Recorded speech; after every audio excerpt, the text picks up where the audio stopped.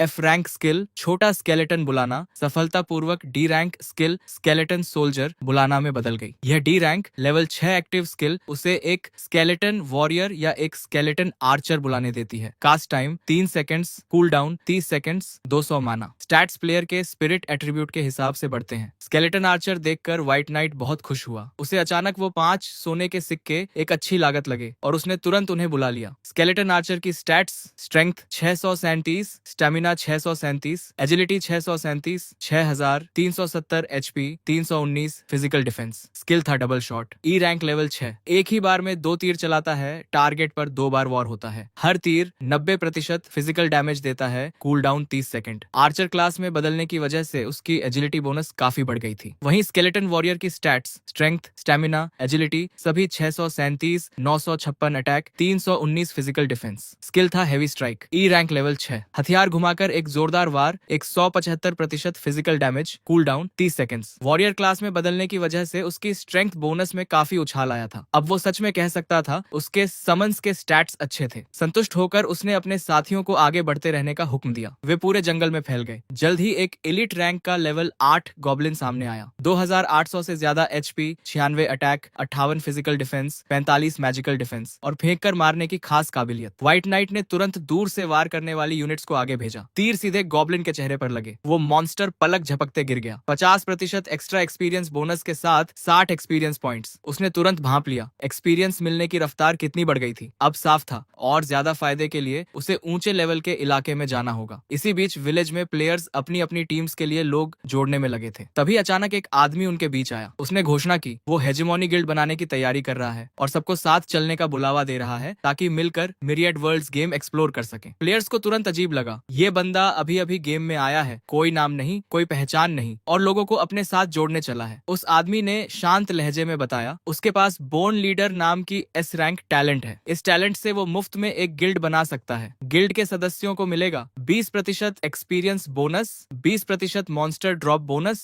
और 20% अटैक और spell power bonus. और गिल्ड जितना मजबूत होगा ये बोनसेस उतने ही बढ़ते जाएंगे। यह सुनते ही कई प्लेयर्स की आंखें चमक उठी। यह टैलेंट सच में जबरदस्त लग रही थी। कई ने तुरंत कहा हम शामिल होना चाहते हैं। उस आदमी ने कहा जल्दी मत करो, एक एक करके आओ। लेकिन उनकी बातचीत अचानक रुक गई जब सर्वर पर एक पिंड मैसेज दिखा। भेजने वाली थी वेल्थी वर्ल्ड और मैसेज था व्हाइट नाइट के लिए। उसने लिखा फ्रेंड रिक्वेस्ट एक्सेप्ट करो, कुछ जरूरी बात करनी है। यह देखते ही प्लेयर्स में खुसर फुसर शुरू हो गई। एक ने शिकायत की मैंने दिन रात मेहनत की, दर्जनों मॉन्स्टर्स मारे, फिर भी 100 कॉपर कॉइन्स नहीं है। और इस अमीर महिला ने सिर्फ एक मैसेज भेजने के लिए 10 सोने के सिक्के उड़ा दिए। पूरे विलेज में हलचल मच गई। आखिर ये वेल्थी वर्ल्ड है कौन? पूरे सर्वर पर पिंड मैसेज भेजने के लिए 10 सोने के सिक्के लगते थे और उस वक्त यह एक बहुत बड़ी रकम थी। कुछ लोग सोचने लगे क्या वेल्थी वर्ल्ड सच में इतनी अमीर है? गिल्ड बनाने की योजना बना रहे उस आदमी को भी हैरानी हुई इतने सोने के सिक्के आए कहां से। और साथ ही उसके मन में व्हाइट नाइट को लेकर उत्सुकता जाग उठी। सिर्फ नाम सुनकर ही वो देखना चाहता था यह बंदा असल में कितना ताकतवर है। व्हाइट नाइट ने वो मैसेज देखा। वेल्थी वर्ल्ड ने उसे ढूंढने के लिए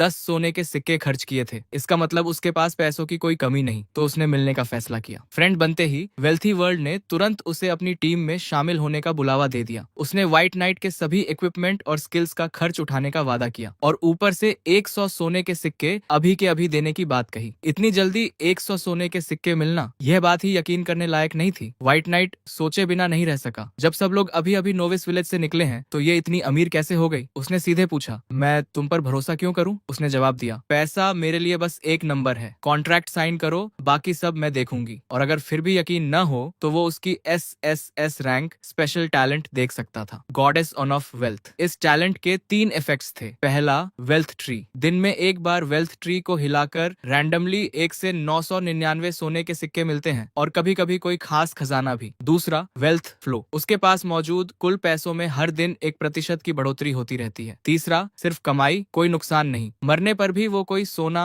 सिक्का या आइटम नहीं गिराएगी। यह सुनकर व्हाइट नाइट को एहसास हुआ गॉडेस ऑफ वेल्थ की यह टैलेंट सच में कमाल की है। इस टैलेंट के साथ पैसा कमाना सोना छापने जितना आसान होगा, लेकिन टीम बनाना उसे झंझट भरा लगा। लोगों के साथ रहने से उसके राज खुलने का खतरा था। उसने इस बारे में ज्यादा सोचना बंद किया। शुरुआती दौर में अकेले लेवल बढ़ाना ज्यादा सही लगा। उसने जवाब दिया कि वो अकेले काम करना पसंद करता है। वेल्थी वर्ल्ड को बुरा लगा। इस बंदे ने उसे मना करने की हिम्मत की। मेपल लीफ शकाओ ने पूछा व्हाइट नाइट ने मना कर दिया? उसने सिर हिलाते हुए कहा हाँ, अकेले काम करना पसंद करता है। अवे ने सुझाया तो उसे भूल जाते हैं, हम खुद भी मॉन्स्टर्स मार सकते हैं। कॉटन कैंडी ने जवाब दिया हो तो सकता है, लेकिन अच्छे इक्विपमेंट के बिना हमारी रफ्तार बहुत धीमी रहेगी। तभी वेल्थी वर्ल्ड ने देखा व्हाइट नाइट ने एक और मैसेज भेजा है। व्हाइट नाइट ने एक डील का प्रस्ताव रखा। उसने बताया कि उसके पास कुछ बेकार इक्विपमेंट और स्किल बुक्स हैं जो उसकी टीम के काम आ सकती हैं। वो उन्हें बेचने को तैयार है। वेल्थी वर्ल्ड ने तुरंत पूछा कितना चाहिए? जो भी हो सब खरीदूंगी। व्हाइट नाइट ने जवाब दिया कीमत तुम्हारी सोच से कहीं ज्यादा होगी, अपना काम खत्म करते ही बताता हूँ। वेल्थी वर्ल्ड ने बस इतना कहा ठीक है, इंतजार करती हूँ। फिर उसने मेपल लीफ को बताया जल्द ही हमारे पास ऊंचे लेवल के इक्विपमेंट होंगे। अवे खुश हो गई, जबरदस्त, अच्छे इक्विपमेंट से हमारी ग्राइंडिंग की रफ्तार कई गुना बढ़ जाएगी। इसी बीच उनकी टीम का सामना एक जंगली सुअर के सरदार से हुआ। लेवल 5 का bronzer great boss, 23,800 slash, 23,800 HP, 205 attack, 81 physical defence, 62 magical defence. Skills थे टीयर, बारबैरिक चार्ज और वाइल्ड ट्रैम्पल। वेल्थी वर्ल्ड ने मेपल लीफ से पूछा, क्या तुम इसे अकेले मार सकते हो? उसने आत्मविश्वास से जवाब दिया, कोई बात नहीं। उसने सबको अपनी लाइफ सेविंग पोशंस देने के लिए कहा, फिर टीम को हटने का इशारा किया। अवे को बाहर पहरा देने का हुक्म मिला, कोई बीच में दखल न दे। गोल एक ही था, सिस्टम अनाउंसमेंट अपने नाम करवानी है। मेपल लीफ आगे बढ़ा। जंगली सुअर के सरदार ने हमला किया, 986 का नुकसान। मेपल लीफ ने उसकी पीठ की तरफ से वार करना शुरू किया। सुअर ने अपना नुकीला हथियार उसकी तरफ घुमाया। मेपल लीफ ने मन ही मन कहा, ताकतवर है पर उतना तेज नहीं। वेल्थी वर्ल्ड ने टिप्पणी की, मेपल लीफ का लड़ाई का तजुर्बा कमाल का है, अकेले बॉस मारना उसके लिए कोई बड़ी बात नहीं होनी चाहिए। इसी बीच व्हाइट नाइट ने level 8 silver grade boss goblin leader को मार गिराया। 50% एक्स्ट्रा एक्सपीरियंस बोनस के साथ 14,400 एक्सपीरियंस पॉइंट्स। इतने सारे साथियों के होने से सब कुछ बेहद आसान हो गया था। वो लगभग बिना रुके धुंध के जंगल से गुजरता जा रहा था। सिस्टम ने सूचना दी, लेवल 6, चारों एट्रीब्यूट्स में 1-1 पॉइंट और 15 फ्री एट्रीब्यूट पॉइंट्स। उसकी एकमात्र शिकायत यह थी कि इतना सारा लूट उठाना बड़ा झंझट था। मिले आइटम्स में एक था रीइंफोर्स्ड बोन शील्ड, लेकिन लाइफलिंक की वजह से यह शील्ड उसके किसी काम की नहीं थी। एक और आइटम थी मिस्ट क्लोक। इसे पहनने से अटैक कम मिलती थी, लेकिन दिखने में बेहद भद्दी थी। Level 5 gold grade, durability 100/100, 28 physical defence, 20 magical defence, 10 constitution, 10 spirit. पहनने पर यूजर की मौजूदगी थोड़ी कम हो जाती थी, जिससे मॉन्स्टर्स का ध्यान कम खिंचता था। एक और आइटम ने उसका ध्यान खींचा, एक बेहतरीन एट्रीब्यूट्स वाला एक खास निशान। Level 5 gold grade, durability 100/100, HP 200 बढ़ाता था, माना 400 और स्पेल क्रिटिकल चांस 5%। और जब भी स्पेल क्रिटिकल होता 10 सेकंड्स के लिए स्पिरिट 20 बढ़ जाती। यह इफेक्ट स्टैक नहीं होता था, लेकिन उसने उसे तुरंत पहन लिया। तभी एक स्केलेटन दौड़ता हुआ उसकी तरफ आया, बुरी तरह घायल, हेल्थ काफी कम हो चुकी थी। व्हाइट नाइट सोचने लगा, यह राजा का इलाका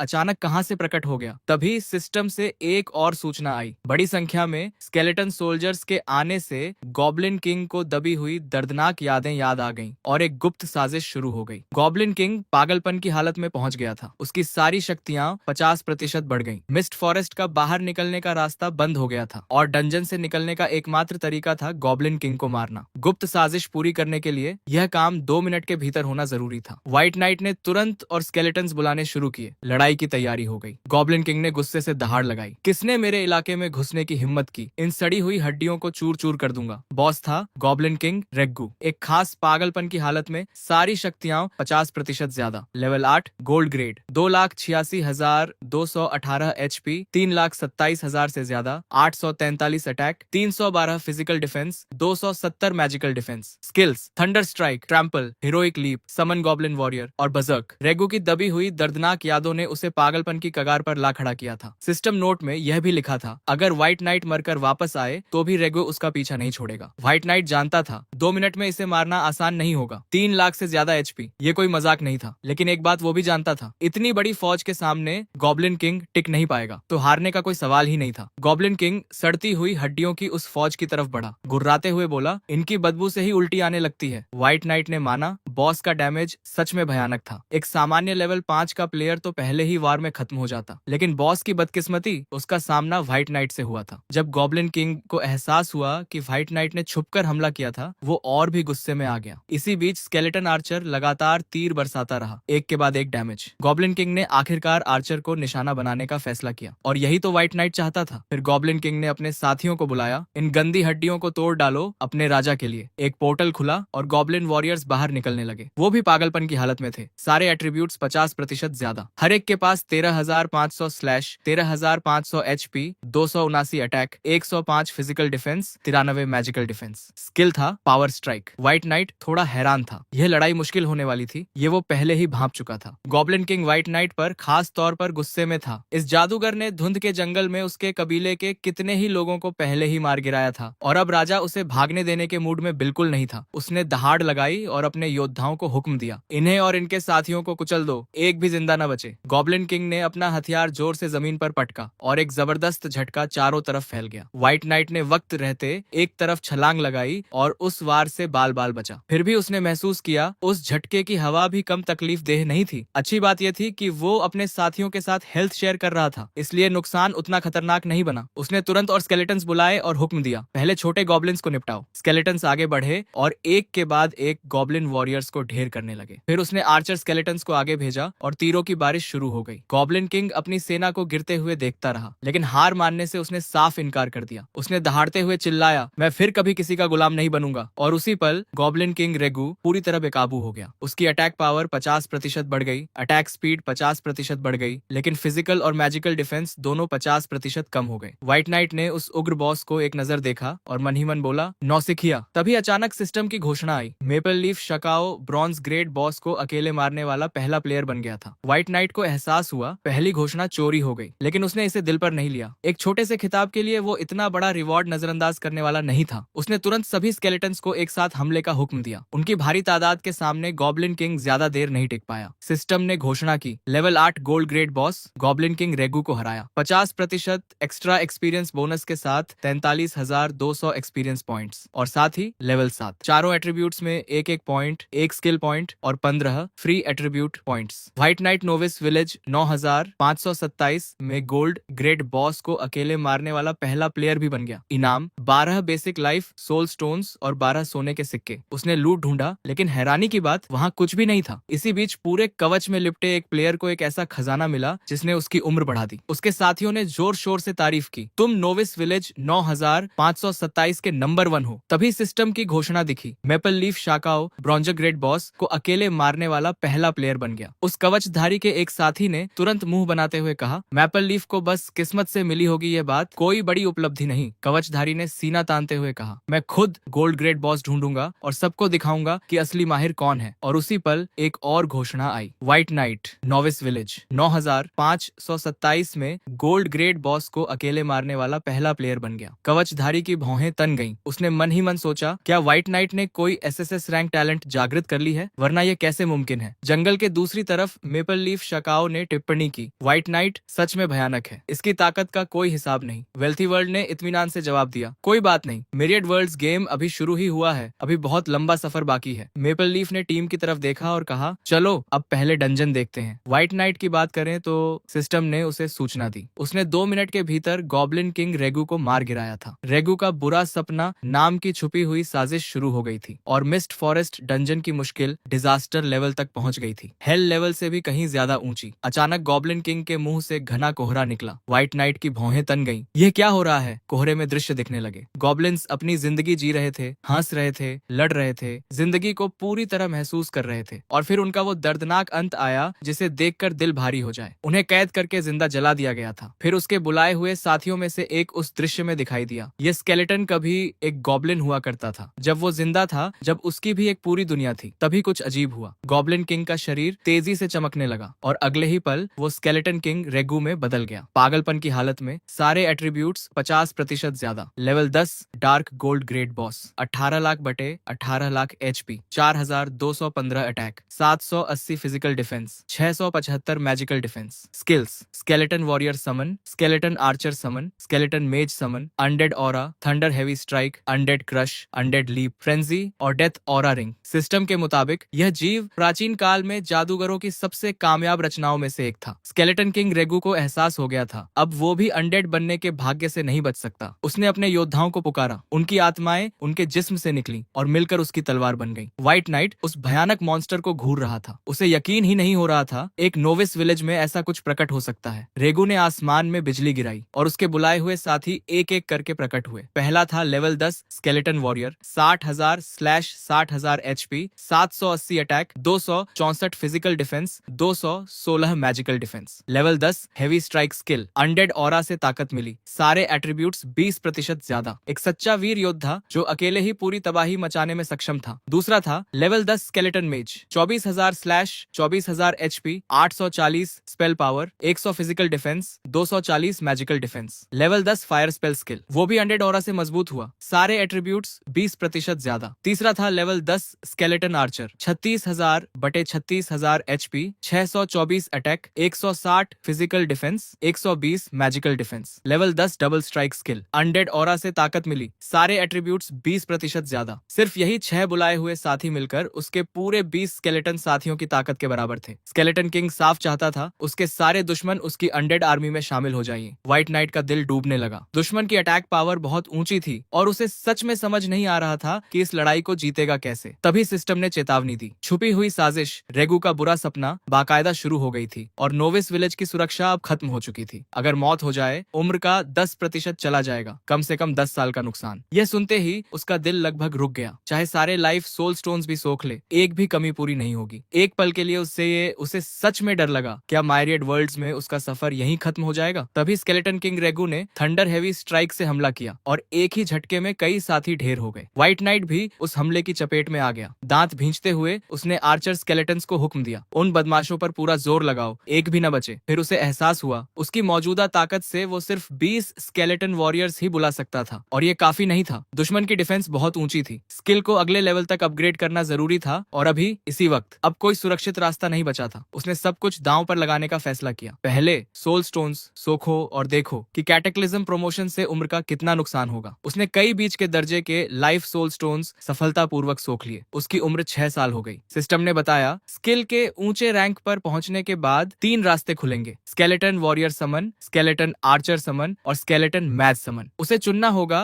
कि किस रास्ते पर जाना है। बिना एक पल सोचे उसने स्केलेटन वॉरियर चुना। उनकी बेहद ऊंची हेल्थ की वजह से यही सबसे सुरक्षित रास्ता था। सिस्टम ने सूचना दी, उम्र के 5 साल कम हो गए। F रैंक स्किल छोटा स्केलेटन बुलाना सफलतापूर्वक C rank skill skeleton warrior summon में बदल गई। C rank level 8, cast time 3 second, cool down 30 second, 300 महीना। स्केलेटन वॉरियर के स्टेट्स प्लेयर के स्पिरिट एट्रीब्यूट के हिसाब से बढ़ते हैं और उस बदलाव का असर देखकर आंखें खुली रह गईं। स्केलेटन वॉरियर की सबसे ज्यादा हेल्थ पूरे 500% बढ़ गई। अटैक पावर 100% बढ़ गई। एक सी रैंक स्किल के लिए यह बोनस इतना ज्यादा था कि व्हाइट नाइट को लगा कहीं सिस्टम का दिमाग तो नहीं खराब हो गया। उसे खुद यकीन नहीं हो रहा था कि जो वो देख रहा है वो सच है। उसने तुरंत स्केलेटन किंग रेगू का मुकाबला करने के लिए और स्केलेटन वॉरियर्स बुलाए। हर एक स्केलेटन वॉरियर के पास था 930 स्ट्रेंथ, 930 स्टेमिना, 930 एजिलिटी, 69,750 बटे 69,750 HP, 3,720 अटैक और 930 फिजिकल डिफेंस। स्किल थी हेवी स्ट्राइक लेवल 8, हथियार घुमाकर 185% physical damage, cool down 30 seconds. और उस बदलाव का असर सबसे ज्यादा हेल्थ पूरे 500% बढ़ गई। अटैक पावर 100% बढ़ गई और सभी एट्रीब्यूट्स में भी जबरदस्त उछाल आया। यह देखकर व्हाइट नाइट की आंखें चमक उठी। उसे खुद उम्मीद नहीं थी कि एक ही अपग्रेड इतना कुछ बदल देगा। स्केलेटन वॉरियर्स ने स्केलेटन किंग रेगू पर हमला बोल दिया। रेगू ने अपने मरे हुए साथियों को आगे भेजा, लेकिन व्हाइट नाइट के स्केलेटन्स ने लगातार नुकसान पहुंचाना बंद नहीं किया। एक के बाद एक वार, थमने का नाम नहीं। उसने और वॉरियर्स बुलाना जारी रखा, एक के बाद एक बिना रुके। फिर स्केलेटन किंग बेकाबू हो गया। अटैक पावर 50% बढ़ गई, अटैक स्पीड 50% बढ़ गई, लेकिन डिफेंस दोनों तरफ से 50% कम हो गई। अपनी डिफेंस कम होते देख व्हाइट नाइट के होंठों पर एक मुस्कान आ गई। उसकी नजर में उन्होंने अपनी मौत को खुद अपने हाथों से और तेज कर लिया था। उसने तुरंत सभी साथियों को हुक्म दिया, एक आखिरी जोरदार हमला, सब एक साथ, पूरी ताकत। स्केलेटन किंग रेगू की हेल्थ तेजी से गिरने लगी। एक के बाद एक वार पड़ते रहे और कुछ ही देर में सिस्टम की सूचना आई। व्हाइट नाइट ने उसे मार गिराया था। 50% एक्स्ट्रा एक्सपीरियंस बोनस के साथ 2,70,000 एक्सपीरियंस पॉइंट्स और साथ ही लेवल 8। चारों एट्रीब्यूट्स में एक पॉइंट, एक स्किल पॉइंट और 15 फ्री एट्रीब्यूट्स पॉइंट्स। लेकिन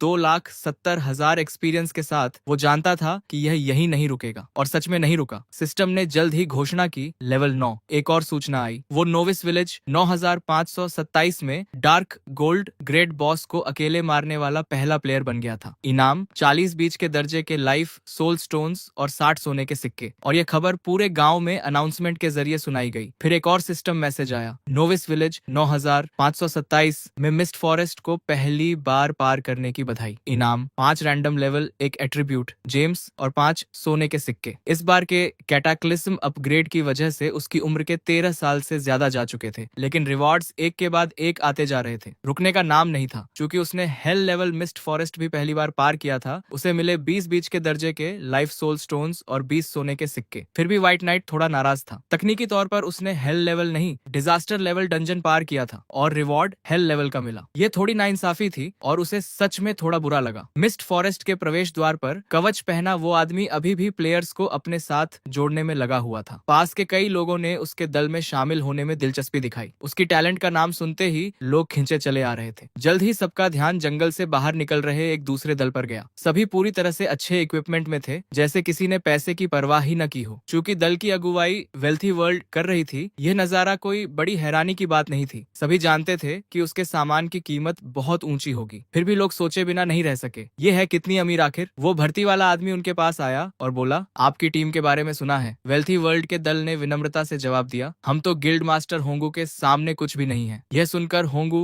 गर्व से हंस पड़ा, जैसे यही सुनने का इंतजार था। चूंकि सब पहले से ही वहां जमा थे, उसने एक शर्त का सुझाव दिया। वेल्थी वर्ल्ड ने भौहें उठाते हुए पूछा, किस बात पर शर्त? होंगू ने कहा, इस बात पर कि मिस्ट फॉरेस्ट को सबसे पहले कौन पार करता है। दांव क्या होगा? वेल्थी वर्ल्ड ने सीधे पूछा, बिना एक पल की झिझक के। होंगू ने जवाब दिया, तुम्हारी ताकत और तुम्हारी दौलत दोनों का एकदम सही मेल है। अगर मैं पहले जंगल पार कर लूं तो तुम्हारी पूरी टीम मेरी हेजेमोनी गिल्ड में शामिल होगी। फिर उसने पूछा, और अगर तुम पहले निकलो तो क्या चाहिए? वेल्थी वर्ल्ड ने बिना सोचे जवाब दिया, भविष्य में हेजेमोनी गिल्ड पूरी ताकत से हमारी 3 इच्छाएं पूरी करेगी। एक नहीं, 3। थोड़ी देर की चुप्पी, दोनों तरफ से नजरें मिली और फिर सौदा पक्का हो गया। लेकिन तभी सिस्टम का अनाउंसमेंट आया, व्हाइट नाइट ने मिस्ट फॉरेस्ट पहले ही पार कर लिया है। सब लोग सदमे में खड़े रह गए, किसी को यकीन ही नहीं हो रहा था। गिल्ड मास्टर होंगू का चेहरा गुस्से से लाल हो गया। इस व्हाइट नाइट ने उनकी पूरी शर्त बर्बाद कर दी थी और उन्हें बेवकूफ बना दिया था। उसने वेल्थी वर्ल्ड से कहा, नॉर्मल डिफिकल्टी का पहला क्लियर तो हो गया, अब हम हार्ड मोड के लिए कोशिश करते हैं। लेकिन तभी एक के बाद एक कई और अनाउंसमेंट्स आने लगे। पहला अनाउंसमेंट, व्हाइट नाइट ने मिस्ट फॉरेस्ट में हेल डिफिकल्टी पहले पार की। दूसरा अनाउंसमेंट, वो डार्क गोल्ड ग्रेट बॉस को अकेले मारने वाला पहला प्लेयर बन गया। और तीसरा, ब्लू स्टार जोन का अनाउंसमेंट, डिवाइन ड्रैगन एम्पायर के प्लेयर व्हाइट नाइट को पूरे ब्लू स्टार जोन में डिजास्टर लेवल डंजन अकेले पार करने वाला पहला प्लेयर बनने पर बधाई। गिल्ड मास्टर होंगू बस चिल्ला सकते थे, यह तो सरासर नाइंसाफी है, ये कैसे मुमकिन है? बिना कुछ और कहे वो सीधे पोर्टल में घुस गए, मुंह पर गुस्सा, दिल में जलन। कॉटन कैंडी ने वेल्थी वर्ल्ड से पूछा, हम भी नहीं जा रहे। वेल्थी वर्ल्ड ने शांत लहजे में जवाब दिया, अब जल्दी कहाँ है, पहला क्लियर तो हो ही चुका है। उसने आराम से मुस्कुराते हुए कहा, थोड़ा और इंतजार करती हूँ। इसी बीच हेल लेवल मिस्ट फॉरेस्ट के भीतर डिवाइन ड्रैगन एम्पायर के नोविस विलेज नंबर 8888 में लंबे काले बालों वाला एक आदमी गॉब्लिन किंग से लड़ रहा था। वो बिल्कुल शांत था, अपनी तलवार से राक्षस के हर वार को रोक रहा था, जैसे यह सब उसके लिए कोई बड़ी बात ही न हो। उसकी तलवार की धार 3 फुट लंबी थी और उसके चेहरे पर एक भी शिकन नहीं थी। उसे भी सिस्टम के अनाउंसमेंट्स मिले थे और वो जानना चाहता था कि व्हाइट नाइट ने कौन सी टैलेंट जागृत की है। आखिर वो खुद काफी देर से गॉब्लिन किंग से लड़ रहा था और अभी तक उसे हरा नहीं पाया था। यह बात उसे अंदर से खाए जा रही थी। उसी वक्त डिवाइन ड्रैगन एम्पायर के नोविस विलेज नंबर 9526 में सुनहरे बालों वाले एक आदमी ने टिप्पणी की, व्हाइट नाइट, यह नाम जाना पहचाना सा लगता है, कहीं सुना है यह नाम? उसके बगल खड़ी महिला ने पूछा, क्यों, किसी ने पहले इस नाम से तुमसे प्रेम निवेदन किया था? और फिर मुस्कुराते हुए बोली, यह अब किसी और को देने का प्लान है? शाओ ने उसे गले लगाते हुए कहा, बुरा मत मानो, जब तुम मुबाई के साथ थी तब कई साल तक नाम और दौलत दोनों का मजा लिया। अगर यह मिरियड वर्ल्ड्स गेम ना आता तो मैं कहता हूँ कि हम जिंदगी के सबसे ऊंचे मुकाम पर होते, सब कुछ हमारा था। रुअन चुप रही, फिर धीरे से बोली, व्हाइट नाइट, ये नाम मुझे किसी की याद दिलाता है। उसने थोड़ा सोचा और अचानक उसे याद आया। उसके चेहरे पर एक अजीब सी एक्सप्रेशन आई। एक प्लेयर था जिसने पुराने गेम में यही नाम यूज किया था। शाओ ने तुरंत पूछा, कौन था वो? रुआन ने जवाब दिया, सू मुबाई। शाओ ने एक झटके से सिर हिलाया। उसके चेहरे पर हैरानी और यकीन न करने का मिला जुला भाव था। नामुमकिन है, मुबाई को तो अब तक मर जाना चाहिए था। आखिर मैंने खुद अपने हाथों से उसका लाइफ सपोर्ट बंद किया था, वो बच ही नहीं सकता। इसके अलावा मुबाई अकेला ऐसा इंसान नहीं हो सकता जो व्हाइट नाइट जैसा नाम चुने। ये नाम कोई भी रख सकता है, किसी का भी हो सकता है। शाओ ने इस पूरे ख्याल को बस एक इत्तेफाक बताकर झटक दिया। इसमें सोचने जैसा कुछ था ही नहीं, यह बस एक संयोग था और कुछ नहीं। फिर उसके मन में एक और ख्याल आया और उसके होठों पर एक मुस्कान फैल गई। अगर सच में वो लड़का है तो इससे चीजें और भी आसान हो जाएंगी। शाओ जानता था मुबाई हमेशा से रुआन को दिल की गहराइयों से पसंद करता था, तो वो उसे फिर से अपनी तरफ खींच सकती है, उसे अपने इर्द गिर्द घुमा सकती है और सब कुछ बिना किसी झंझट के अपने आप ठीक हो जाएगा। रुआन के गालों पर हल्की लाली आ गई, लेकिन अंदर ही अंदर उसके मन में कोई शक नहीं था। उसे अपने आकर्षण पर पूरा भरोसा था, हमेशा से था। और सच कहें तो उसे इस बात की परवाह भी नहीं थी कि व्हाइट नाइट असल में कौन है, क्योंकि जो भी हो वो उसे अपनी उंगलियों पर नचा सकती थी। इसी बीच सिस्टम ने व्हाइट नाइट को अनाउंसमेंट भेजा, ब्लू स्टार जोन में डिजास्टर लेवल डंजियन अकेले पार करने वाला पहला प्लेयर बनने की बधाई। इनाम में था एक S रैंक स्किल बुक और एक epic grade equipment. Disaster level dungeon से यही उम्मीद थी और रिवॉर्ड सच में उम्मीद से भी कहीं ज्यादा शानदार निकला। व्हाइट नाइट के मन में एक ही ख्याल था, सिर्फ खून की एक बूंद के साथ भी अब वो एक पूरी तबाही मचाने वाली फौज खड़ी कर सकता था। ये एहसास ही कुछ अलग था। उसने स्क्रीन पर बैकपैक बटन दबाया और डेथ साइफोन फीडबैक स्किल सामने आई। ये स्किल उसे लाशों से डेथ एनर्जी सोखने और उसे जमा करने की ताकत देती थी। एक बार में 5 लाशों को एक साथ निशाना बना सकता था। कूल डाउन 30 सेकंड्स, कोई कॉस्ट नहीं, बिल्कुल मुफ्त, रेंज 50 मीटर और अभी जमा की हुई डेथ एनर्जी 0/80। फीडबैक स्किल तुरंत काम करती थी। इससे वो अपनी हेल्थ या माना वापस पा सकता था या फिर इसे अपने किसी समन को और ज्यादा मजबूत करने में लगा सकता था। कूल डाउन 30 सेकंड्स, 1 से 80 डेथ एनर्जी खर्च होती है। एक डेथ एनर्जी से 100 हेल्थ या 100 माना वापस मिलती है और एक डेथ एनर्जी किसी भी समन के मुख्य एट्रीब्यूट को पूरे 60 सेकंड्स के लिए 0.5% बढ़ा सकती है, जो कि लड़ाई के बीच में एक बड़ा फर्क पैदा कर सकती है। यह सुनकर व्हाइट नाइट के मन में गहरा सुकून आया। अब माना खत्म होने की चिंता जिंदगी में कभी नहीं करनी पड़ेगी। यह एक बहुत बड़ी राहत थी। फिलहाल वो सिर्फ मुफ्त प्रमोशन का रास्ता चुन सकता था। सिस्टम ने डेथ साइफन फीडबैक स्किल के लेवल 1 पर मुफ्त प्रमोशन की बात की। उसने कंफर्म किया, नई स्किल डेथ साइफन फीडबैक सीख ली गई। उसने तुरंत दुश्मन पर इसे आजमाया। डार्क गोल्ड बॉस स्केलेटन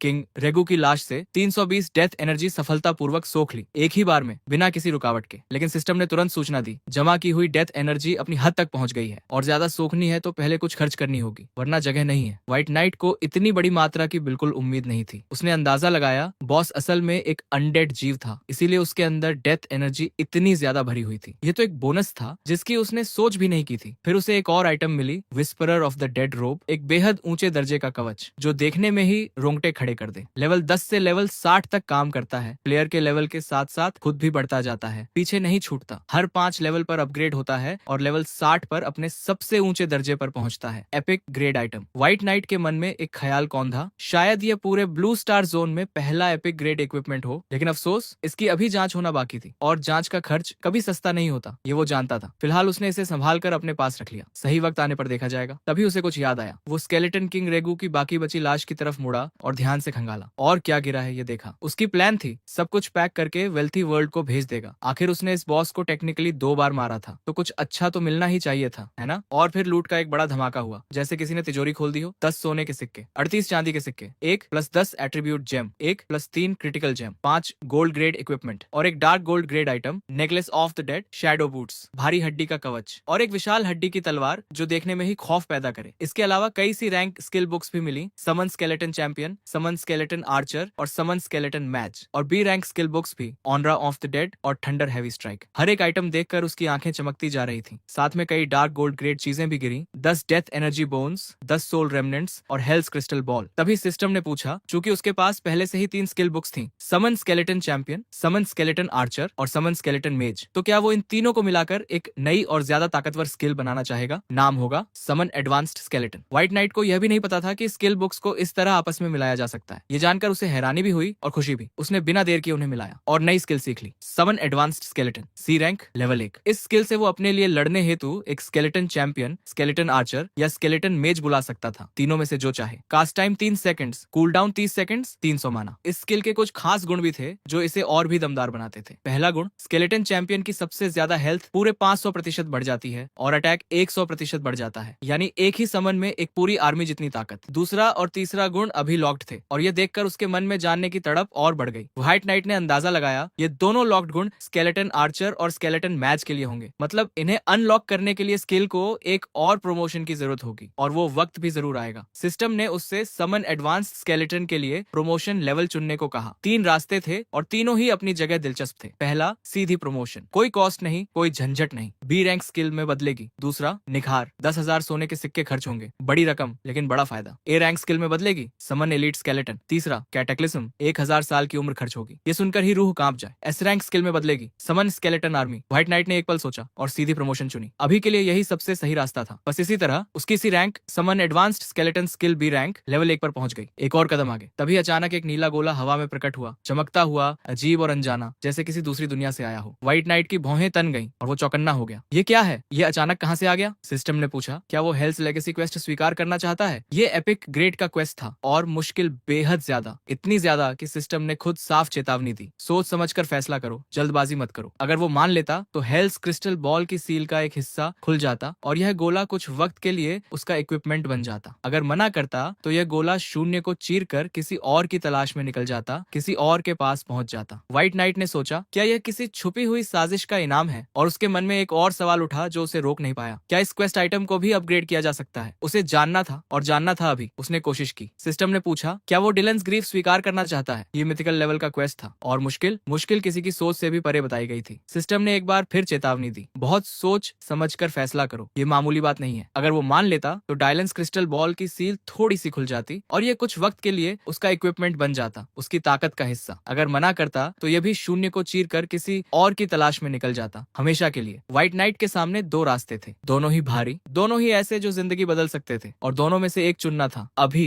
इसी वक्त उसने डील एक्सेप्ट कर ली, लेकिन उसका लेवल अभी भी बहुत कम था। इसलिए सिस्टम ने साफ बता दिया, खोज का पहला फेज शुरू करने के लिए 1 महीने के अंदर लेवल 30 तक पहुंचना होगा। अगर वक्त पर नहीं पहुंचा तो डिलन का क्रिस्टल बॉल हमेशा के लिए हाथ से जाएगा। डिलन का क्रिस्टल बॉल पूरी तरह खुलने के बाद अपना असली नाम बताएगा। यह 0 लेवल से शुरू होता है और मैक्सिमम 200 लेवल तक जा सकता है। 1000/1000 ड्यूरेबिलिटी के साथ ये एक लेजेंडरी आइटम था, और लेजेंडरी चीजें वैसे ही नहीं मिलती, और इसके बेसिक स्टैट्स पहले से ही जबरदस्त थे। 50 जादुई शक्ति, सभी एट्रीब्यूट्स में 20 की बढ़त, 1000 हेल्थ, 2000 माना। इफेक्ट्स भी कम नहीं थे। पहला इफेक्ट स्पेल सटीकता दर 30% बढ़ाता है और 50% गंभीर डैमेज देता है। दूसरा और तीसरा इफेक्ट अभी सील्ड थे, उनकी ताकत अभी किसी को नहीं पता थी। खोज के पहले फेज में घुसते ही अनलॉक होंगे। व्हाइट नाइट को स्पेल सटीकता दर वाली बात खास पसंद आई। इस बार की फसल उसकी उम्मीद से कहीं ज्यादा निकली थी और वो अंदर से बहुत खुश था, इतना खुश कि छुपाना भी मुश्किल था। सब कुछ समेटने के बाद वो आखिरकार वेल्थी वर्ल्ड से मिलने निकल पड़ा। डंजन के दरवाजे पर कॉटन कैंडी ने वेल्थी वर्ल्ड से पूछा कि अंदर कब जाएंगे। सूरज ढल रहा था और हिगेमोनी तो कब का अंदर जा चुका था। इंतजार लंबा होता जा रहा था। वेल्थी वर्ल्ड ने कहा, थोड़ा और रुको।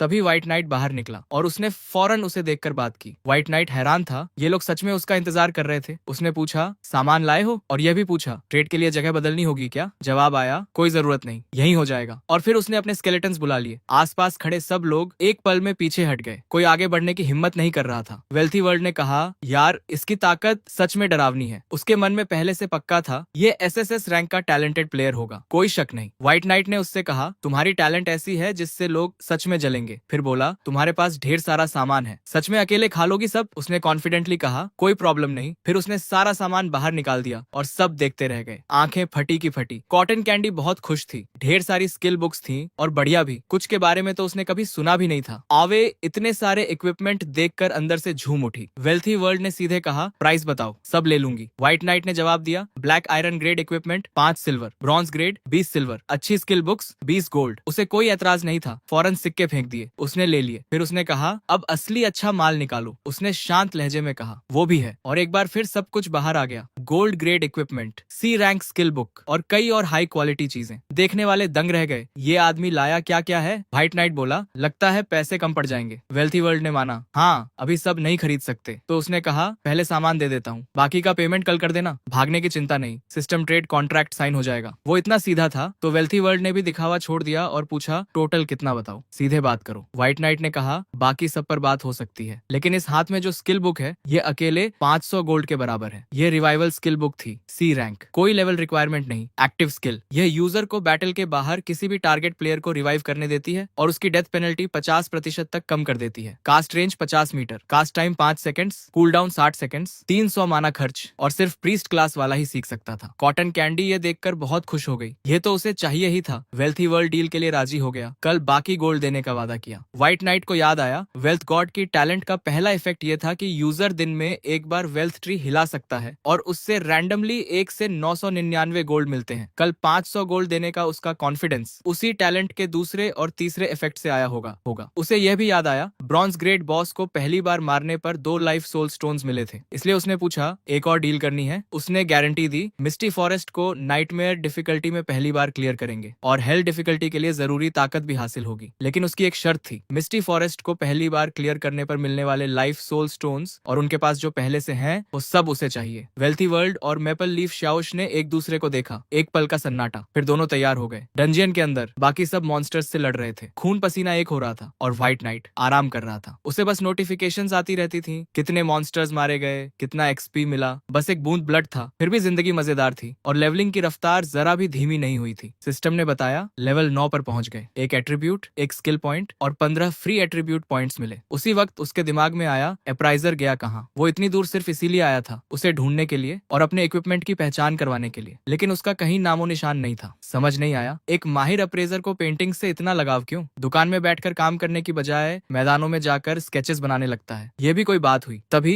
सिस्टम ने अचानक बताया, उसका स्केलेटन चैंपियन मर गया। कैटेक्लिज्म ट्रेट एक्टिवेट हो गया। स्केलेटन चैंपियन समन स्पेस में पूरी ताकत के साथ वापस आ गया, लेकिन 60 मिनट तक रिवाइव इफेक्ट दोबारा नहीं होगा। उसे उम्मीद नहीं थी वो इतनी जल्दी मर जाएगा। स्केलेटन चैंपियन के पास लगभग 1,50,000 हेल्थ पॉइंट्स थे, फिर भी एक पल में खत्म, जैसे कागज की तरह। उसके मन में आया, ये सब अप्रेजर ने किया होगा क्या? अगर पहले पता होता कि एक नॉन प्लेयर कैरेक्टर इतना पावरफुल हो सकता है तो वो जरूर पहले ही उसे बचा लेता। व्हाइट नाइट चट्टान के नीचे जांच कर रहा था, तभी अचानक उसके पीछे कोई आया और बोला, इतनी सारी टूटी हड्डियों का ढेर बुलाने वाले के लिए बुरा नहीं है। यह हेजन था, नॉविस विलेज नंबर 9527 का अप्रेजर और पेंटर। उसका लेवल और हेल्थ पॉइंट्स किसी को नहीं पता था। व्हाइट नाइट ने फौरन देखा, इसकी स्पीड बहुत खतरनाक है, ये कोई आम बंदा नहीं। जियान बोला, मैं बहुत कम बाहर आता हूँ सीन्स बनाने, लेकिन आज अच्छा मूड था और इस बच्चे की हड्डियों ने सब बर्बाद कर दिया। फिर उसने व्हाइट नाइट को कहा, बोलो इसका हिसाब कैसे होगा? व्हाइट नाइट ने पूछा, पैसे चलेंगे? जियान ने थैली निकाली और बोला, सच में लगता है मुझे पैसों की जरूरत है। फिर भी वो बेइंसाफ नहीं था, बोला 100 सिक्के दे दो और पेंटिंग भी ले जाओ। आखिरकार उसका काम हर किसी को आसानी से नहीं मिलता था, यह कोई मामूली बात नहीं थी, इसलिए उस बच्चे को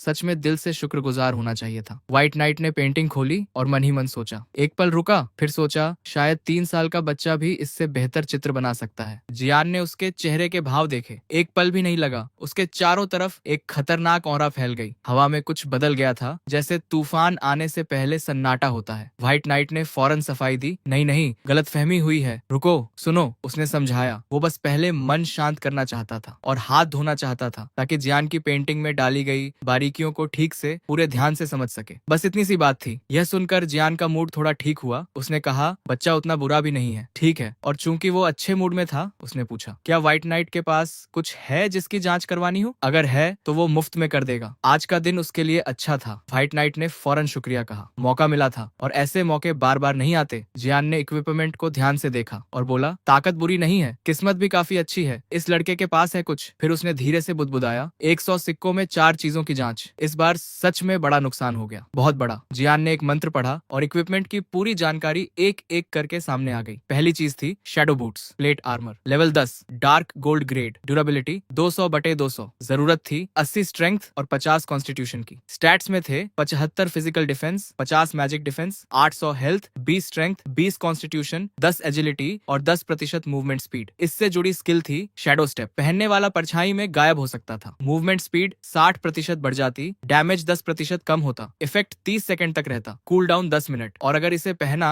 तो गो स्टेप डांस भी ऑटोमेटिकली सीख लेता बिना किसी अलग मेहनत के। दूसरी चीज थी heavy bone armour, upper body के लिए, प्लेट आर्मर, लेवल 10, 3/3 अपग्रेड किया जा सकता था, डार्क गोल्ड ग्रेड, ड्यूरेबिलिटी 200/200, जरूरत थी 100 स्ट्रेंथ और 80 कॉन्स्टिट्यूशन की। इससे मिलता था 180 extra physical defence, 120 extra magic defence, 1200 extra health, 25 extra strength, 25 extra constitution, और फिजिकल डैमेज 100 पॉइंट्स तक कम हो जाता। एक ही कवच में इतना कुछ। इससे जुड़ी एबिलिटी थी बोन आर्मर, पहनने वाला बॉडी की रक्षा के लिए हड्डियां बुला सकता था। एक्टिवेट होने पर हेवी बोन आर्मर की रिडक्शन और रिफ्लेक्शन इफेक्ट 300% तक बढ़ जाते, 30 सेकंड्स तक, cool down 10 minutes. Bone set 1/2 का हिस्सा होने की वजह से 10% एक्स्ट्रा अटैक और 10% एक्स्ट्रा फिजिकल डिफेंस भी मिलती थी। यह बोनस अलग से था। तीसरी चीज थी हेवी बोन सोर्ड, लेवल 10 का दोधारी हथियार, 3/3 तक अपग्रेड हो सकता था, डार्क गोल्ड ग्रेड, ड्यूरेबिलिटी 200/200, जरूरत थी 120 स्ट्रेंथ की। यह हथियार देता था 288 एक्स्ट्रा अटैक और 50 एक्स्ट्रा स्ट्रेंथ, और इसके हमलों से 30% स्प्लैश डैमेज होती थी, यानी आसपास के दुश्मन भी बचते नहीं। इससे जुड़ी एबिलिटी थी पावर स्ट्राइक, हमलों को तिगुना डैमेज करने का मौका मिलता था एक बार और 3 गुना तबाही। यह बोन सेट 2/2 का भी हिस्सा था। और आखिरी चीज, necklace of the dead, level 10, dark gold grade, durability 200/200, जरूरत थी 100 सोल की। यह देता था 80 जादुई शक्ति, 500 हेल्थ, 1000 माना, 30 सोल, 10 कॉन्स्टिट्यूशन, 10 एजिलिटी। सिर्फ एक हार, और इतना सब। इसके हमलों से कर्स का इफेक्ट पड़ सकता था, जिससे टारगेट की दोनों डिफेंसेस 100 पॉइंट्स कम हो जाती थी, और बुलाए गए जीव भी यह इफेक्ट एक्टिवेट कर सकते थे। इससे जुड़ी एबिलिटी थी डेड, पहनने वाले पर फियर टाइप के नेगेटिव स्टेटस इफेक्ट्स 50% तक कम हो जाते थे। डर को आधा कर दो और आगे बढ़ते रहो। जैन ने बताया, आमतौर पर इनमें से सिर्फ एक चीज की जांच में 100 गोल्ड लगते, 4 चीजों का मतलब 400 गोल्ड, और ये लड़का मिला था 100 सिक्कों में। इसका मतलब व्हाइट नाइट को पहले से ही बहुत बढ़िया डील मिल गई थी, बहुत ज्यादा। फिर उसने चेतावनी दी, उन टूटी हड्डियों को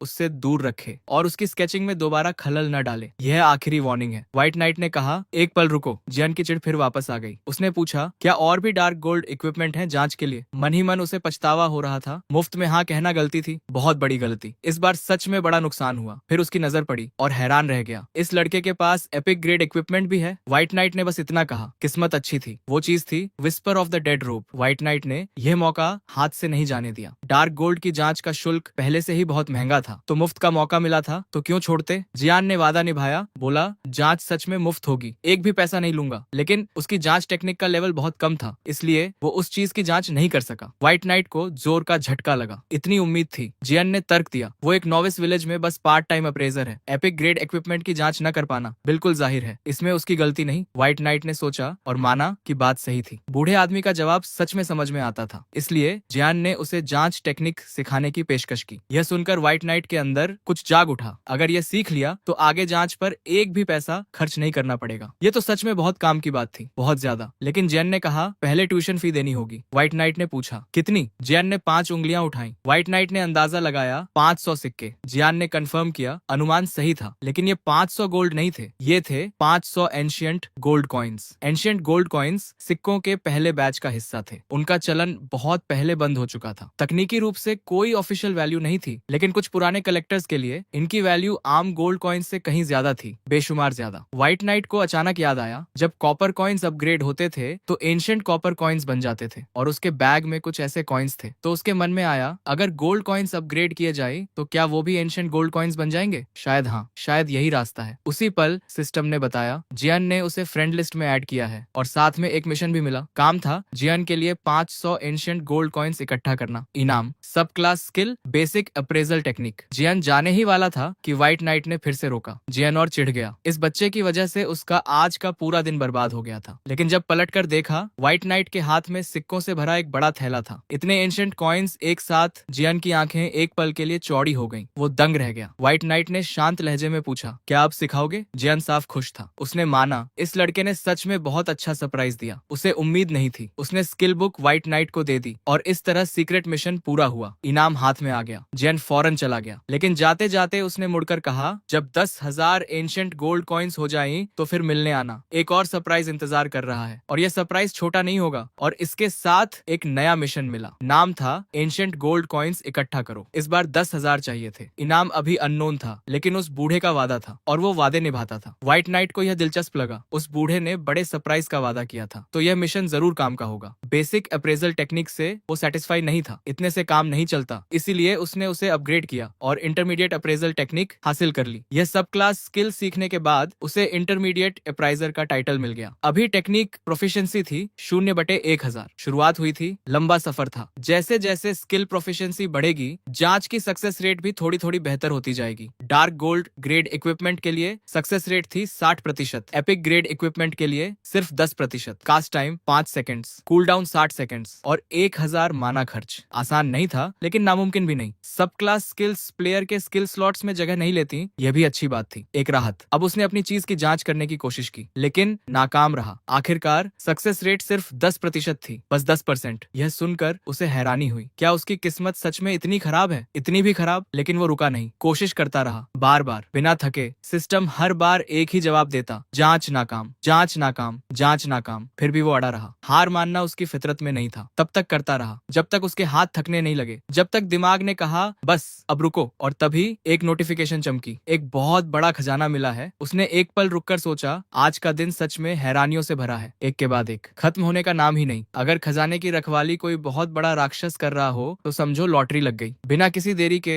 उसने जाकर देखने का फैसला किया। जाकर देखा, भेड़िए थे। खजाने की रखवाली भेड़िए कर रहे थे, पूरा झुंड। उससे खुशी हुई, सब कुछ वैसा ही था जैसा उसने सोचा था, एकदम सटीक। उसने अपने लड़कों को काम पर लगाया। स्केलेटन्स ने फौरन राक्षसों पर हमला कर दिया। बिना एक पल घुमाए बहुत बड़े भेड़िए ने जोर से दहाड़ मारी। पूरी घाटी कांप उठी, और अपने झुंड के और साथियों को बुला लिया। व्हाइट नाइट को कोई एतराज नहीं था, बिल्कुल भी नहीं। संख्या में चुनौती, वो तो इसका स्वागत करता था, जितने ज्यादा उतना बेहतर। एक एक करके स्केलेटन्स ने भेड़ियों को मार गिराया, बेरहमी से, बिना रुके। बहुत बड़ा भेड़िया दर्द से तड़पता रहा, चिल्लाता रहा, और आखिर में ढेर हो गया। धड़ाम। व्हाइट नाइट ने हल्की सी शेखी बघारी। उसने अभी अपने स्केलेटन्स को ठीक से खड़ा भी नहीं किया था, और राक्षस मर चुका था। इतनी जल्दी? सिस्टम ने बताया, लेवल 10 के ताकतवर राक्षस प्रायर वाइसियस वुल्फ को मार गिराया। 50% extra level gap bonus, 450 XP। Level 10 silver great boss prairie wolf king को भी मार गिराया। 50% extra level gap bonus 36,000 XP। लूट में मिला एक सोने का सिक्का, 38 चांदी के सिक्के, लेवल एक एगिलिटी जेम और एक बेसिक स्किल बुक। लेवल बढ़कर 10 हो गया। 1 से 4 एट्रीब्यूट, एक स्किल पॉइंट और 15 फ्री एट्रीब्यूट पॉइंट्स मिले और साथ में एक और खबर, वो मिरियड वर्ल्ड्स गेम के ब्लू स्टार जोन में लेवल 10 तक पहुंचने वाला पहला खिलाड़ी बन गया, पूरे जोन में पहला। यह खिताब अब उसके नाम था और कोई छीन नहीं सकता था। व्हाइट नाइट के मन में एक ख्याल आया, अचानक क्या जंगली खजाने के संदूकों को भी प्रमोट किया जा सकता है? उसने सोचा करके देखते हैं। कोशिश की, प्रमोशन कामयाब रहा। उसने संदूक खोला और अंदर मिला wild wood staff, gold grade का हथियार, चमकता हुआ। साथ में एक गोल्ड ग्रेड खजाने का नक्शा भी था। थोड़ी निराशा हुई। अंदर सिर्फ 2 ही चीजें थी। उम्मीद थोड़ी ज्यादा थी, लेकिन खजाने के नक्शे ने फौरन उसका ध्यान खींच लिया। पूरा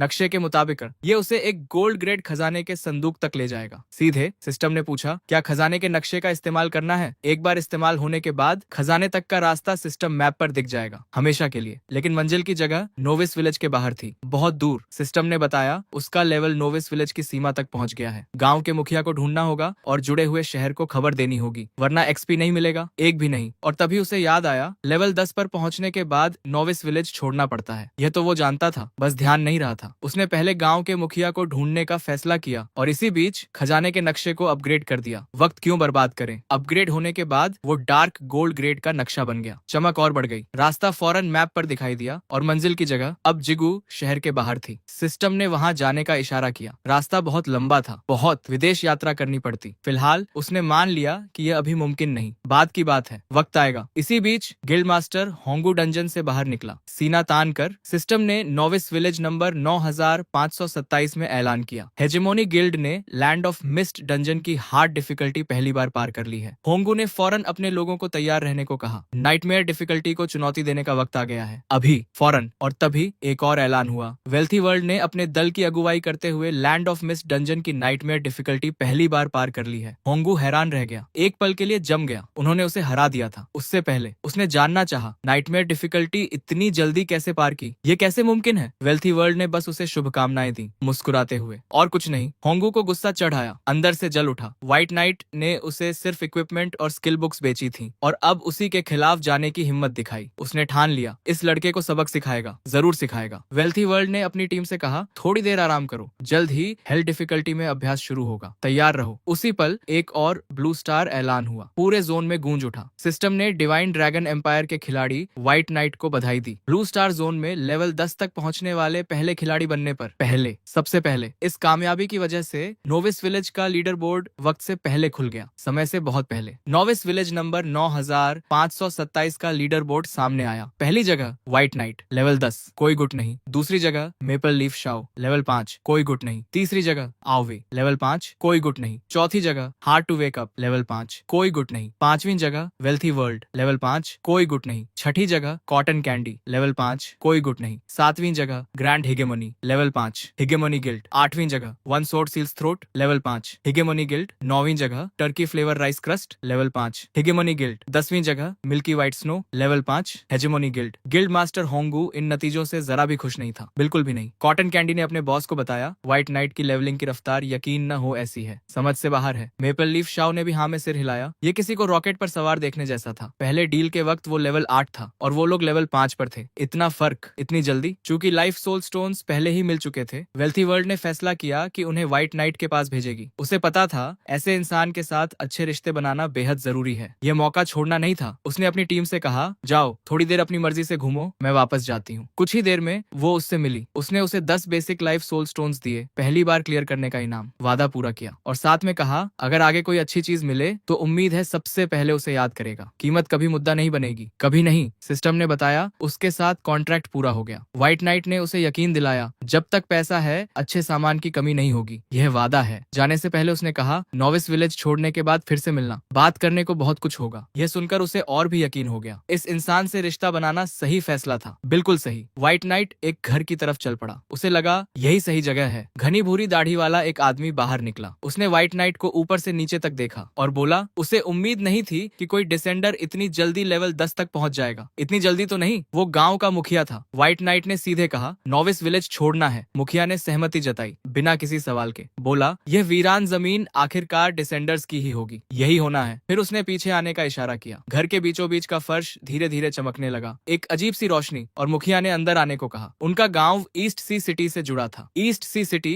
डिवाइन ड्रैगन एम्पायर के 10 महान लेवल एक मुख्य शहरों में से एक था और साथ में एम्पायर का सबसे अमीर, सबसे खूबसूरत तटीय शहर भी, जहां हर तरफ दौलत थी, रोशनी थी और मौके थे। मुखिया ने कहा, ईस्ट सी सिटी पहुंचना ही उसकी असली यात्रा की शुरुआत होगी। जो अब तक हुआ वो तो बस एक झलक थी, असली खेल अब शुरू होगा। व्हाइट नाइट ने उसे शुक्रिया कहा दिल से और वादा किया अगर किस्मत ने साथ दिया तो एक दिन जरूर वापस आएगा एहसान चुकाने। व्हाइट नाइट की रोशनी धीरे धीरे फीकी पड़ी और वो गायब हो गया। इसी बीच जू ने रुयोनन से पूछा, सीधे आंखों में देखते हुए, क्या उसे सच में यकीन है कि व्हाइट नाइट वाकई मुबाई हो सकता है? लेकिन रुयोनन ने कहा उसे परवाह नहीं है या नहीं, इससे कोई फर्क नहीं पड़ता। उसे पूरा भरोसा था एक बार जब वे उससे मिलेंगी तो वो कभी उसके हाथ से नहीं बच पाएगा, कभी नहीं। ईस्ट सी सिटी में व्हाइट नाइट ने अभी अभी टेलीपोर्ट पूरा किया था। उसने चारों तरफ नजर घुमाई और मन ही मन बोला, ये दुनिया बहुत ज्यादा असली लग रही है। हर चीज, हर कोना। थोड़ी निराशा भी हुई। नोविस विलेज छोड़ने पर कोई इनाम नहीं मिला, कोई खास नोटिफिकेशन नहीं, बस आए और चले गए। और तभी सिस्टम ने बताया, डेथ स्क्रिप्चर का लेवल 10 हो गया है। डेथ स्क्रिप्चर सिर्फ उसका था, सिर्फ और सिर्फ उसका। न गिराया जा सकता था, न नुकसान पहुंचाया जा सकता था, न ट्रेड हो सकता था। वो इसे अपनी मर्जी से बुला सकता था या रख सकता था जब चाहे। अभी यह लेवल 10 पर था, उसके कैरेक्टर लेवल के बराबर। इसके बेसिक स्टैट्स थे, जादुई शक्ति में 300 की बढ़त, सभी एट्रीब्यूट्स में 100 की बढ़त और मरे हुए जीवों द्वारा किए गए डैमेज में 100% की बढ़त। जो जीव उसकी तरफ से लड़ते थे उन्हें भी यह फायदा मिलता था। एक और इफेक्ट था सोल सिफन। जब वो या उसके बुलाए गए जीव किसी को मारते तो उस टारगेट की सोल पावर का एक हिस्सा वो अपने अंदर खींच लेता। जब जंगली राक्षसों को मारता तो उनका रिस्पॉन्ड टाइम दोगुना हो जाता और जब खिलाड़ियों को मारता तो उन्हें लाइफ स्पैन लॉस समेत दोगुना दंड भुगतना पड़ता। अभी उसके सोल पॉइंट्स 0 थे। डेथ स्क्रिप्चर का दूसरा मौका पाने के लिए 1000 सोल पॉइंट्स खर्च करने होंगे। दूसरा स्पेशल इफेक्ट लेवल 30 पर अनलॉक होगा। यह स्क्रिप्चर नियमों की एक किताब थी जिसे सिर्फ वही पढ़ सकता था और कुछ शर्तें पूरी होने पर वो इससे डेथ सॉवरेन के खास स्किल्स सीख सकता था। उसे दोहरा डेथ पेनल्टी और स्पेशल स्किल्स सीखने की बात बेहद दिलचस्प लगी, बहुत दिलचस्प। उसने किताब खोली, अंदर के शब्द तैरने लगे, चमकने लगे जैसे जिंदा हों और उसकी अपनी आंखें भी उसी पल चमक उठी। उसी पल उसने एक नई स्किल सीखी, डेथ गेज। यह प्रोसेस तकलीफ देह थी, जैसे कुछ अंदर से जल रहा हो, लेकिन उसने बर्दाश्त किया और स्किल हासिल कर ली। डेथ गेज एसएसएस रैंक की स्किल थी, लेवल 1, प्रोफिशिएंसी 0/50। Active skill. इसके इफेक्ट्स, पहला, 10 सेकंड्स के लिए हर सेकंड उसकी जादुई शक्ति का 50% रियल डैमेज पहुंचाता था। दूसरा, उसकी नजर में आने वाले जीव लगातार फियर से प्रभावित होते थे। तीसरा, उसकी नजर में आने पर उससे कम लेवल के सभी जीवों के एट्रीब्यूट्स एक पल में 20% कम हो जाते थे। यह इफेक्ट पूरी तरह लेवल पर निर्भर था, कोई रेजिस्टेंस काम नहीं करती थी। चौथा, डेथ गेज से मारे गए जीवों को बेहद तकलीफ होती थी, खिकिस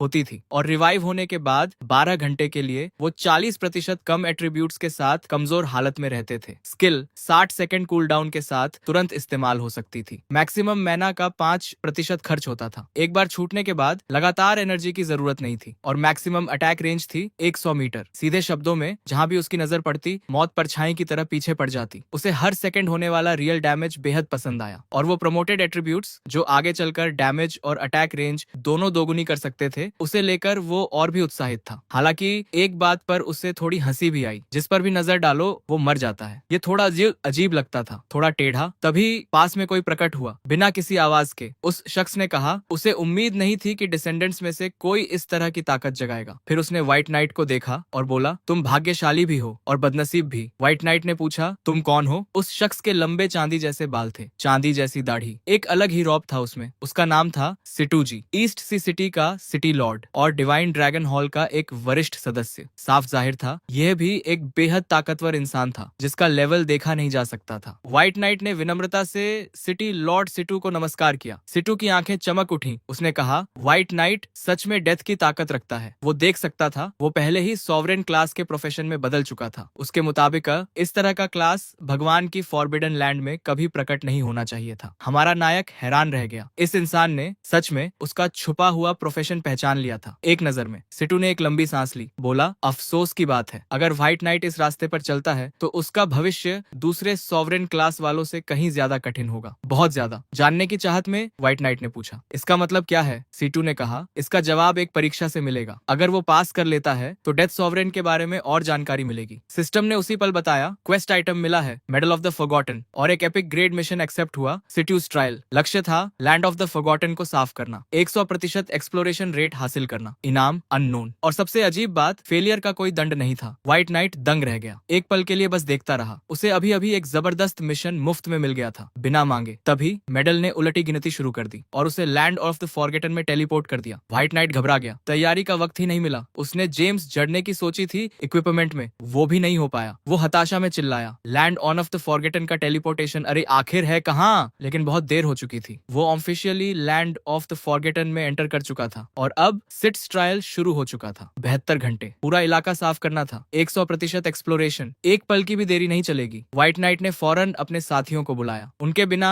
एक पल के लिए भी सुकून नहीं था। स्केलेटन मेज सामने आया, soul power 5080, agility 580, constitution 580, physical attack 20,640, जादुई शक्ति 10,160, फिजिकल डिफेंस 1,693। इसकी मुख्य स्किल थी फायरबॉल, रैंक ई, लेवल 9, जादुई शक्ति का 220% फायर डैमेज देती थी। Cast time 1.5 seconds, cool down 30 seconds. White knight खुश था, अब जब उसके साथियों के पास फायरबॉल थी, उनके हमले कहीं ज्यादा भयानक हो गए थे, कहीं ज्यादा। जल्द ही दुश्मन स्केलेटन्स उसकी तरफ दौड़ने लगे, लहरों की तरह, एक के बाद एक। ये लेवल 20 के सामान्य राक्षस थे, 5000 HP, 210 attack, 120 physical defence, 80 magic defence. Land of the forgotten में ऐसे जीव हर तरफ थे, कमजोर लेकिन संख्या में परेशान करने वाले। व्हाइट नाइट ने हुक्म दिया, सब हमला करो। सिस्टम ने बताया, लेवल 20 का स्केलेटन मारा गया, 50% level gap bonus, 30 XP. Far ahead ability भी एक्टिवेट हुई, 6 एक्स्ट्रा एक्सपी। व्हाइट नाइट थोड़ा परेशान हुआ, यह लेवल 20 के राक्षस पहले के लेवल 10 वाइल्ड बाइसन से कम एक्सपी क्यों दे रहे हैं? फिर भी व्हाइट नाइट ने सोचा, नई स्किल आजमाते हैं, डेथ गेज। जैसे ही उसने इसका इस्तेमाल किया, स्केलेटन्स एक पल में ढेर हो गए, एक ही बार, बस एक। वो इम्प्रेस्ड हुआ, स्किल ने झटके में काम कर दिया। हालांकि एक अजीब बात भी थी, स्केलेटन्स पहले से मरे हुए थे और वो उन्हें फिर से मार रहा था। थोड़ी विडंबना थी इसमें। उसने बिना रुके हमला जारी रखा और जल्दी से माना फिर से भर लिया। फिर उसने डेथ स्क्रिप्चर खोला, सोल पॉइंट्स 0। व्हाइट नाइट उलझन से स्क्रीन घूरने लगा, ये समझ नहीं आ रहा था। उसने इतने राक्षस मारे, उनकी सोल्स को अब्सॉर्ब किया, तो सारे सोल पॉइंट्स गए कहाँ? तभी एक आवाज पूरे इलाके में गूंजी। उसने कहा, ये लैंड ऑफ द फॉरगॉटन है। जब ये लोग जिंदा थे, इन पर एक भयानक कर्स था और तब से इनकी सोल्स यहीं कैद हैं, यहीं इसी जमीन पर। एक पल बाद एक आत्मा सामने आई, उसने अपना परिचय दिया, rod, land of the forgotten के लोगों में से एक। लेवल 20 का स्पेशल एलीट सोल फॉर्म था, एचपी 1 लाख से भी ज्यादा, और उसका सोल बॉडी फिजिकल डैमेज से बिल्कुल प्रभावित नहीं होता था। व्हाइट नाइट ने पूछा, यह कर्स किस बारे में है? रॉड ने बताया, जब तक कर्स हटेगा नहीं, यहाँ की सोल्स को इकट्ठा नहीं किया जा सकता। जानने की चाहत में व्हाइट नाइट ने पूछा, इसे कैसे हटाएं? रॉड ने पास के एक लाइट पिलर की तरफ इशारा किया। व्हाइट नाइट ने ध्यान से देखा, वहाँ जंजीरों में जकड़ा एक ताबूत था। उसके ढक्कन का ऊपरी हिस्सा टूटा हुआ था और अंदर से लंबे काले बालों वाला एक डरावना स्केलेटन झांक रहा था। स्वाभाविक रूप से व्हाइट नाइट उसे करीब से देखना चाहता था। जैसे जैसे वो आगे बढ़ा, उसके स्केलेटन साथी भी हिचकिचाने लगे, एक पल के लिए रुक गए, जैसे कुछ महसूस हो रहा हो जो दिखता नहीं लेकिन डराता है। व्हाइट नाइट ने पूछा, ताबूत में ऐसी क्या अजीब बात है? आखिर क्या है इसमें? यह सोल को जकड़ने वाला ताबूत था। इसकी शील्ड कैपेसिटी थी 10 lakh lakh, physical defence 1000, magic defence 1000, यानी इसे तोड़ना आसान नहीं था, बिल्कुल भी नहीं। सिस्टम ने बताया, ताबूत को खोजने से एक्सप्लोरेशन रेट 2% बढ़ जाएगी और इसे नष्ट करने से 3% और। लेकिन एक चेतावनी भी थी, ताबूत के टूटते ही एक भयानक जीव आजाद हो जाएगा। जो भी हो, अपनी ताकत के हिसाब से कदम उठाना। रॉड ने उसे फौरन इसे नष्ट करने के लिए उकसाया, जल्दी करो, देर मत करो। लेकिन व्हाइट नाइट बस उत्सुक था, उसे सच में देखना था, यह चीज आखिर कितनी भयानक है, खुद अपनी आंखों से। इसलिए उसने अपने साथियों को हमला करने का हुक्म दिया। स्केलेटन्स आगे बढ़े और ताबूत पर चारों तरफ से वार करने लगे, एक के बाद एक, बिना रुके। ताबूत के ढक्कन पर हर वार एक गहरी खनक छोड़ता था। जल्द ही ताबूत की शील्ड खतरनाक हद तक कम हो गई। रॉड घबरा गया, उसने कहा, वो बाहर आने ही वाला है। लेकिन व्हाइट नाइट बस दिलचस्पी से देखता रहा, एक कदम भी पीछे नहीं हटा। और फिर वो हुआ, एक विशाल और भयानक स्केलेटन ताबूत से बाहर निकला। उसके पूरे शरीर पर भारी जंजीरें लिपटी हुई थीं। धातु की वो जंजीरें खनखनाती रहीं। यह नील था, लैंड ऑफ द फॉरगॉटन के लोगों में से एक, level 20, dark gold grade boss,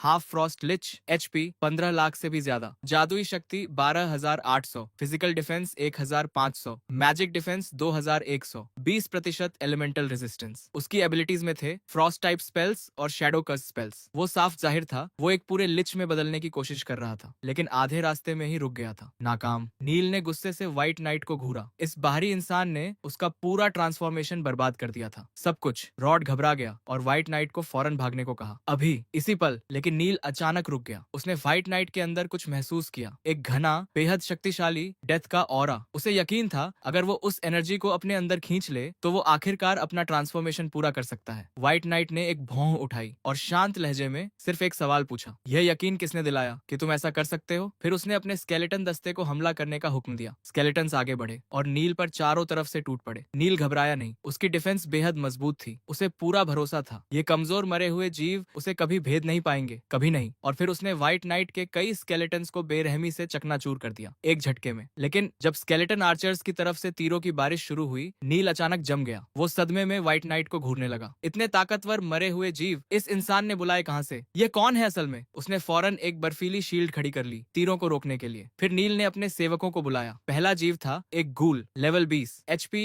1,50,000 बटे 50,000, attack 1,960, physical defence 800, magic defence 700, skills iron hook strike और डिजीज क्लाउड। वो जीव देखने में ही रूह कांपा दे, जैसे अलग अलग लाशों के टुकड़ों को जोड़कर बनाया गया हो, हर हिस्सा किसी और का। बाकी सेवक थे वैम्पायर डिसाइपल्स, भी लेवल 20। हर एक के पास 80,000 HP, 1,580 attack, 500 physical defence, 420 magic defence, ability ग्नो। और उनके मुंह से लगातार सड़े मांस की बदबू आ रही थी, पूरे बैटलफील्ड में फैली हुई। व्हाइट नाइट ने नाक सिकोड़ी। उसने शिकायत की, इस जगह अचानक इतनी भयानक बदबू कहां से आ गई? इसलिए उसने फैसला किया, नई एबिलिटी आजमाते हैं, डेथ गेज। सिस्टम ने बताया डेथ गेज का इस्तेमाल नील, जो भुला दिया गया था, पर किया गया। चूंकि व्हाइट नाइट का लाइफ लेवल नील से ज्यादा था, नील के सभी एट्रीब्यूट्स एक पल में 40% कम हो गए। व्हाइट नाइट ने पलकें झपकाई। उसने सोचा, क्या डेथ सॉवरेन बनने से उसका लाइफ लेवल बढ़ गया है? इसी बीच नील ने महसूस किया कि उसकी ताकत अचानक कम हो गई, जैसे कुछ छिन गया। लेकिन समझ नहीं आया हुआ क्या। व्हाइट नाइट ने वक्त बर्बाद नहीं किया। उसने अपने साथियों को हुक्म दिया, सामने जो सड़ी मछली और बदबूदार झींगे खड़े हैं उनसे निपटो, एक एक को साफ करो। मरे हुओं की फौज ने लगातार हमला किया। भारी नुकसान हुआ, एक के बाद एक। नील बुरी तरह घिर गया चारों तरफ से और हताशा में चीख उठा। उसने चिल्लाकर कहा, वो भुलाया नहीं जाना चाहता, भुलाया नहीं जाना चाहता। लेकिन कोई नहीं सुना। सिस्टम ने बताया, level 20 dark gold grade boss forgotten नील मारा गया। 50% XP bonus, 7,50,000 XP। Far head skill भी एक्टिवेट हुई, 1,50,000 एक्स्ट्रा XP। व्हाइट नाइट का लेवल बढ़कर 12 हो गया। चारों एट्रीब्यूट्स में एक एक पॉइंट, एक skill point, 15 free attribute points. White night एक पल के लिए बस खड़ा रहा, हैरान। उसे यकीन नहीं हो रहा था लड़ाई इतनी आसानी से खत्म हो गई, इतनी जल्दी। लूट में मिला dark gold grade item, cursed crown fragment. यह उस इक्विपमेंट का पहला हिस्सा था। अगर सारे फ्रैगमेंट्स इकट्ठा हो जाएं तो कर्स्ड क्राउन खुद ब खुद ठीक हो जाएगा, लेकिन पहनने वाले पर एक कर्स लगेगा। डेथ एनर्जी से लगातार नुकसान होता रहेगा। व्हाइट नाइट को थोड़ी चिढ़ हुई। छोटे राक्षसों से कुछ नहीं मिला और बॉस भी आश्चर्यजनक रूप से कंजूस निकला। फिर भी सारे टुकड़े इकट्ठा करने ही होंगे। डार्क गोल्ड ग्रेड के टुकड़े थे। रिपेयर के बाद फाइनल आइटम कम से कम एपिक ग्रेड तक पहुंचेगा। यह सोचकर उसने इसे अपने पास रख लिया। तभी रॉड उसके ठीक सामने प्रकट हुआ, हैरान, आंखें फटी हुई। उसने कहा, तुमने नील को आजाद कर दिया था। फिर उसने कहा, चलो अगले को मारना होगा। रुको, अगले को बचाना होगा। रोड ने उससे कहा, बस पीछे आ जाओ, अगला ज्यादा दूर नहीं है। लेकिन इस बार इतना आसान नहीं होगा। व्हाइट नाइट को उम्मीद नहीं थी कोई और भी होगा। उसने कहा, अगर बहुत मुश्किल है तो वो जाने की तकलीफ नहीं उठाएगा। रॉड ने फौरन एक स्किल बुक का लालच दिया। व्हाइट नाइट ने उसे घूरकर पूछा, अगर पहले से थी तो पहले क्यों नहीं निकाली? स्किल बुक का नाम था corps explosion, active skill, C rank, level 1। यह किसी टारगेट के शव या बचे हुए हिस्से को ब्लास्ट कर देती थी और 5 मीटर के दायरे में सभी दुश्मनों को मैजिक डैमेज पहुंचाती थी। बॉस के शवों पर काम नहीं करती थी, डैमेज था। टारगेट के मैक्सिमम HP का 10% और जादुई शक्ति का 100%। Cast range 30 metre, instant cast, cool down 30 seconds, mana cost 300। White knight ने पढ़ा और फौरन समझ गया, यह AOE स्किल है। उसने तुरंत अपग्रेड करने का फैसला किया। स्किल अपग्रेड हुई और बन गई advanced corps explosion, B rank. अब यह 10 मीटर के दायरे के शव को ब्लास्ट करती थी। बॉस के शवों पर अभी भी काम नहीं, डैमेज बढ़ा। टारगेट के मैक्सिमम HP का 15% और जादुई शक्ति का 150%। Cast range 50 metre, instant cast, cool down 30 seconds, लेकिन माना कॉस्ट भी बढ़ी 600। उसने इसे एक दुश्मन पर आजमाया। ब्लास्ट बाहर की तरफ फैला और एक विशाल इलाके को ढक लिया। व्हाइट नाइट को उम्मीद नहीं थी इतनी ताकत, इतना बड़ा एरिया। रॉड तारीफें करता रहा, लेकिन व्हाइट नाइट ने उसकी बकवास अनसुनी कर दी। वो बस खुश था। अब उसके पास एक AOE स्किल है। राक्षसों को मारना अब बहुत तेज हो जाएगा। 1 घंटे बाद व्हाइट नाइट बड़बड़ाया, लैंड ऑफ द फॉरगेटन सच में बहुत बड़ी है, बहुत ज्यादा। जल्द ही उसका सामना हुआ फॉरगॉटन वॉल्टर से। यह उसका 7वां दुश्मन था। व्हाइट नाइट ने उस पर कॉर्प्स एक्सप्लोजन आजमाई। वॉल्टर आसानी से मरने को तैयार नहीं था। गिरने से पहले उसने धमकी दी, व्हाइट नाइट को आखिरकार इसकी कीमत चुकानी पड़ेगी। लेकिन चुकाना किसे था? वॉल्टर ढेर हो गया और लूट गिरा। व्हाइट नाइट के पास अब 7 टुकड़े थे। उसने जांचा कौन सा इक्विपमेंट सिंथेसाइज हो सकता है। रॉड अचानक चिल्लाया, सिंथेसाइज मत करो, ये चीज तुम्हें बर्बाद कर देगी। लेकिन टुकड़े पहले ही एक क्राउन का रूप लेने लगे थे। व्हाइट नाइट ने रॉड को देखा और पूछा, क्या बकवास कर रहे हो? रॉड ने डरी हुई नजरों से क्राउन को देखा और धीमी आवाज में बोला, अब बहुत देर हो चुकी है। सिस्टम ने बताया, कर्स्ड क्राउन मिल गया, टुकड़े जुड़ गए, इक्विपमेंट रिपेयर हो गया, एक्सप्लोरेशन रेट अब 50% तक पहुंच गई। जैसा उसने अंदाजा लगाया था, टुकड़े अपग्रेड होने के बाद फाइनल आइटम का ग्रेड भी एक लेवल ऊपर चला गया। लेकिन 50% एक्सप्लोरेशन का मतलब था अभी भी आधा बाकी था, अभी भी राक्षस थे। रॉड ने उससे कहा, फौरन क्राउन फेंक दो, वरना डेथ एनर्जी उसे अंदर से खाती रहेगी और आखिरकार वो यहाँ मौजूद बाकी लोगों की तरह एक चलता फिरता शव बन जाएगा। व्हाइट नाइट वहीं खड़ा रहा, हिला नहीं। रॉड ने फिर चिल्लाया, जल्दी करो, फेंको उसे अभी। सिस्टम ने बताया, कर्स्ड क्राउन से डेथ एनर्जी का नुकसान शुरू हो गया है। हालांकि उसके शरीर में जमा डेथ एनर्जी अपनी सीमा तक पहुंच चुकी थी। वो कुछ एनर्जी खर्च करने के बाद ही और अधिक अब्सॉर्ब कर सकता था। इसका मतलब एक्स्ट्रा डेथ एनर्जी का उस पर कोई असर नहीं पड़ेगा, बिल्कुल नहीं। और तभी जमीन कांपने लगी। व्हाइट नाइट होश में आया। उसने पूछा, क्या सच में यहाँ इतना भयानक दुश्मन है? इतना? उसने फौरन स्केलेटन दस्ते को डिफेंसिव पोजीशन लेने का हुक्म दिया। जमीन से एक हल्की सफेद रोशनी निकलने लगी, धीरे धीरे फैलती हुई। रॉड का चेहरा एक पल में बदल गया। उसे फौरन समझ आ गया कौन आ रहा है और डर उसके चेहरे पर साफ दिखने लगा। सुनहरे किनारों वाला एक लाल ताबूत धीरे धीरे जमीन से ऊपर उठने लगा, जैसे कोई चीज नीचे से धकेल रही हो। सिस्टम ने बताया, कर्स्ड क्राउन की ऑरा ने लिच फ्रैंकलिन को जगा दिया है, जो लैंड ऑफ द फॉरगॉटन के नीचे सो रहा था गहरी नींद में बरसों से। रॉड चिल्लाया, फ्रैंकलिन ने ही उन सबको कर्स किया था, उसी ने इस जगह को लैंड ऑफ द फॉरगॉटन में बदल दिया था, उसी ने। रॉड ने व्हाइट नाइट से गुजारिश की उसे इस राक्षस फ्रैंकलिन को मारने में मदद करे। बदले में वो कुछ भी देने को तैयार था, कुछ भी। व्हाइट नाइट को एहसास हुआ ये एनपीसी उसके लिए एक साथी जैसा बन चुका है, इसलिए उसने मदद का वादा किया। रॉड का स्टेटस पैनल सामने आया। वो सनसेट टाउन का मेयर था और जो अभी व्हाइट नाइट के सामने खड़ा था वो उसकी आत्मा का बस एक छोटा सा हिस्सा था। सोल फॉर्म में level 20 special elite, HP 1 lakh से ज्यादा, एबिलिटी सोल पोजेशन, जिससे टारगेट के मेन एट्रीब्यूट में 20% की बढ़त होती थी और उसका सोल फॉर्म फिजिकल डैमेज से बिल्कुल प्रभावित नहीं होता था। रॉड को आखिरकार अपनी यादें वापस मिल गई थी। वो कभी सनसेट टाउन का मेयर हुआ करता था, लेकिन अब सिर्फ वही बचा था, अकेला। व्हाइट नाइट ने रॉड की रिक्वेस्ट पर एक यूनिक सीक्रेट मिशन एक्सेप्ट किया। मकसद था लिच फ्रैंकलिन को मारना, इनाम अननोन, साथ में सोल पोजेशन का बफ भी मिला, सोल पावर 20% बढ़ गई। रॉड ने शुक्रिया कहा, बोला, फ्रैंकलिन बेहद ताकतवर है, इसलिए वो अपनी पूरी ताकत से साथ लड़ेगा। The forgotten Franklin level 20 frost lich था, बुरी तरह घायल होने की वजह से उसका लेवल घट गया था, फिर भी वो एक एपिक ग्रेड बॉस था। एचपी 1,50,00,000 बटे 50 लाख, जादुई शक्ति 48,000, physical defence 5,000, magic defence 8,000, elemental resistance 95% ice, 30% shadow, 25% death. Skills में थे Frost spells, shadow spells, death spells. एक सच्चा लिच। उसकी सोल को भारी नुकसान हो चुका था, लेकिन फिर भी वो बेहद खतरनाक था, बेहद। फ्रैंकलिन ने हैरानी से देखा, वो बेचारा इंसान सच में बच गया था उस वक्त से अब तक। तभी उसने महसूस किया रिपेयर हुए कर्स्ड क्राउन से एक ताकत निकल रही है। उसने क्राउन को अपने पास बुलाने की कोशिश की, वो उसका असली मालिक था ऐसा उसे यकीन था, लेकिन क्राउन ने कोई जवाब नहीं दिया। व्हाइट नाइट ने शांत लहजे में कहा, उसके हाथ में जो चीज है उसे फ्रैंकलिन की पुकार सुनने की कोई वजह नहीं है, कोई नहीं। कर्स्ड क्राउन, ये एक लेजेंडरी ग्रेड आइटम था, लेवल 10 से 20 तक इस्तेमाल हो सकता था, ड्यूरेबिलिटी 1000 बटे 1000। आमतौर पर इसे पहनने के लिए फ्रैंकलिन होना जरूरी था, लेकिन डेथ सॉवरेन इस शर्त को नजरअंदाज करके जबरदस्ती पहन सकता था। दुश्मन को मारने के बाद पहनने की पाबंदी सामान्य हो जाएगी। बेसिक स्टैट्स थे लेवल 15 रिक्वायरमेंट, 100 फिजिकल डिफेंस,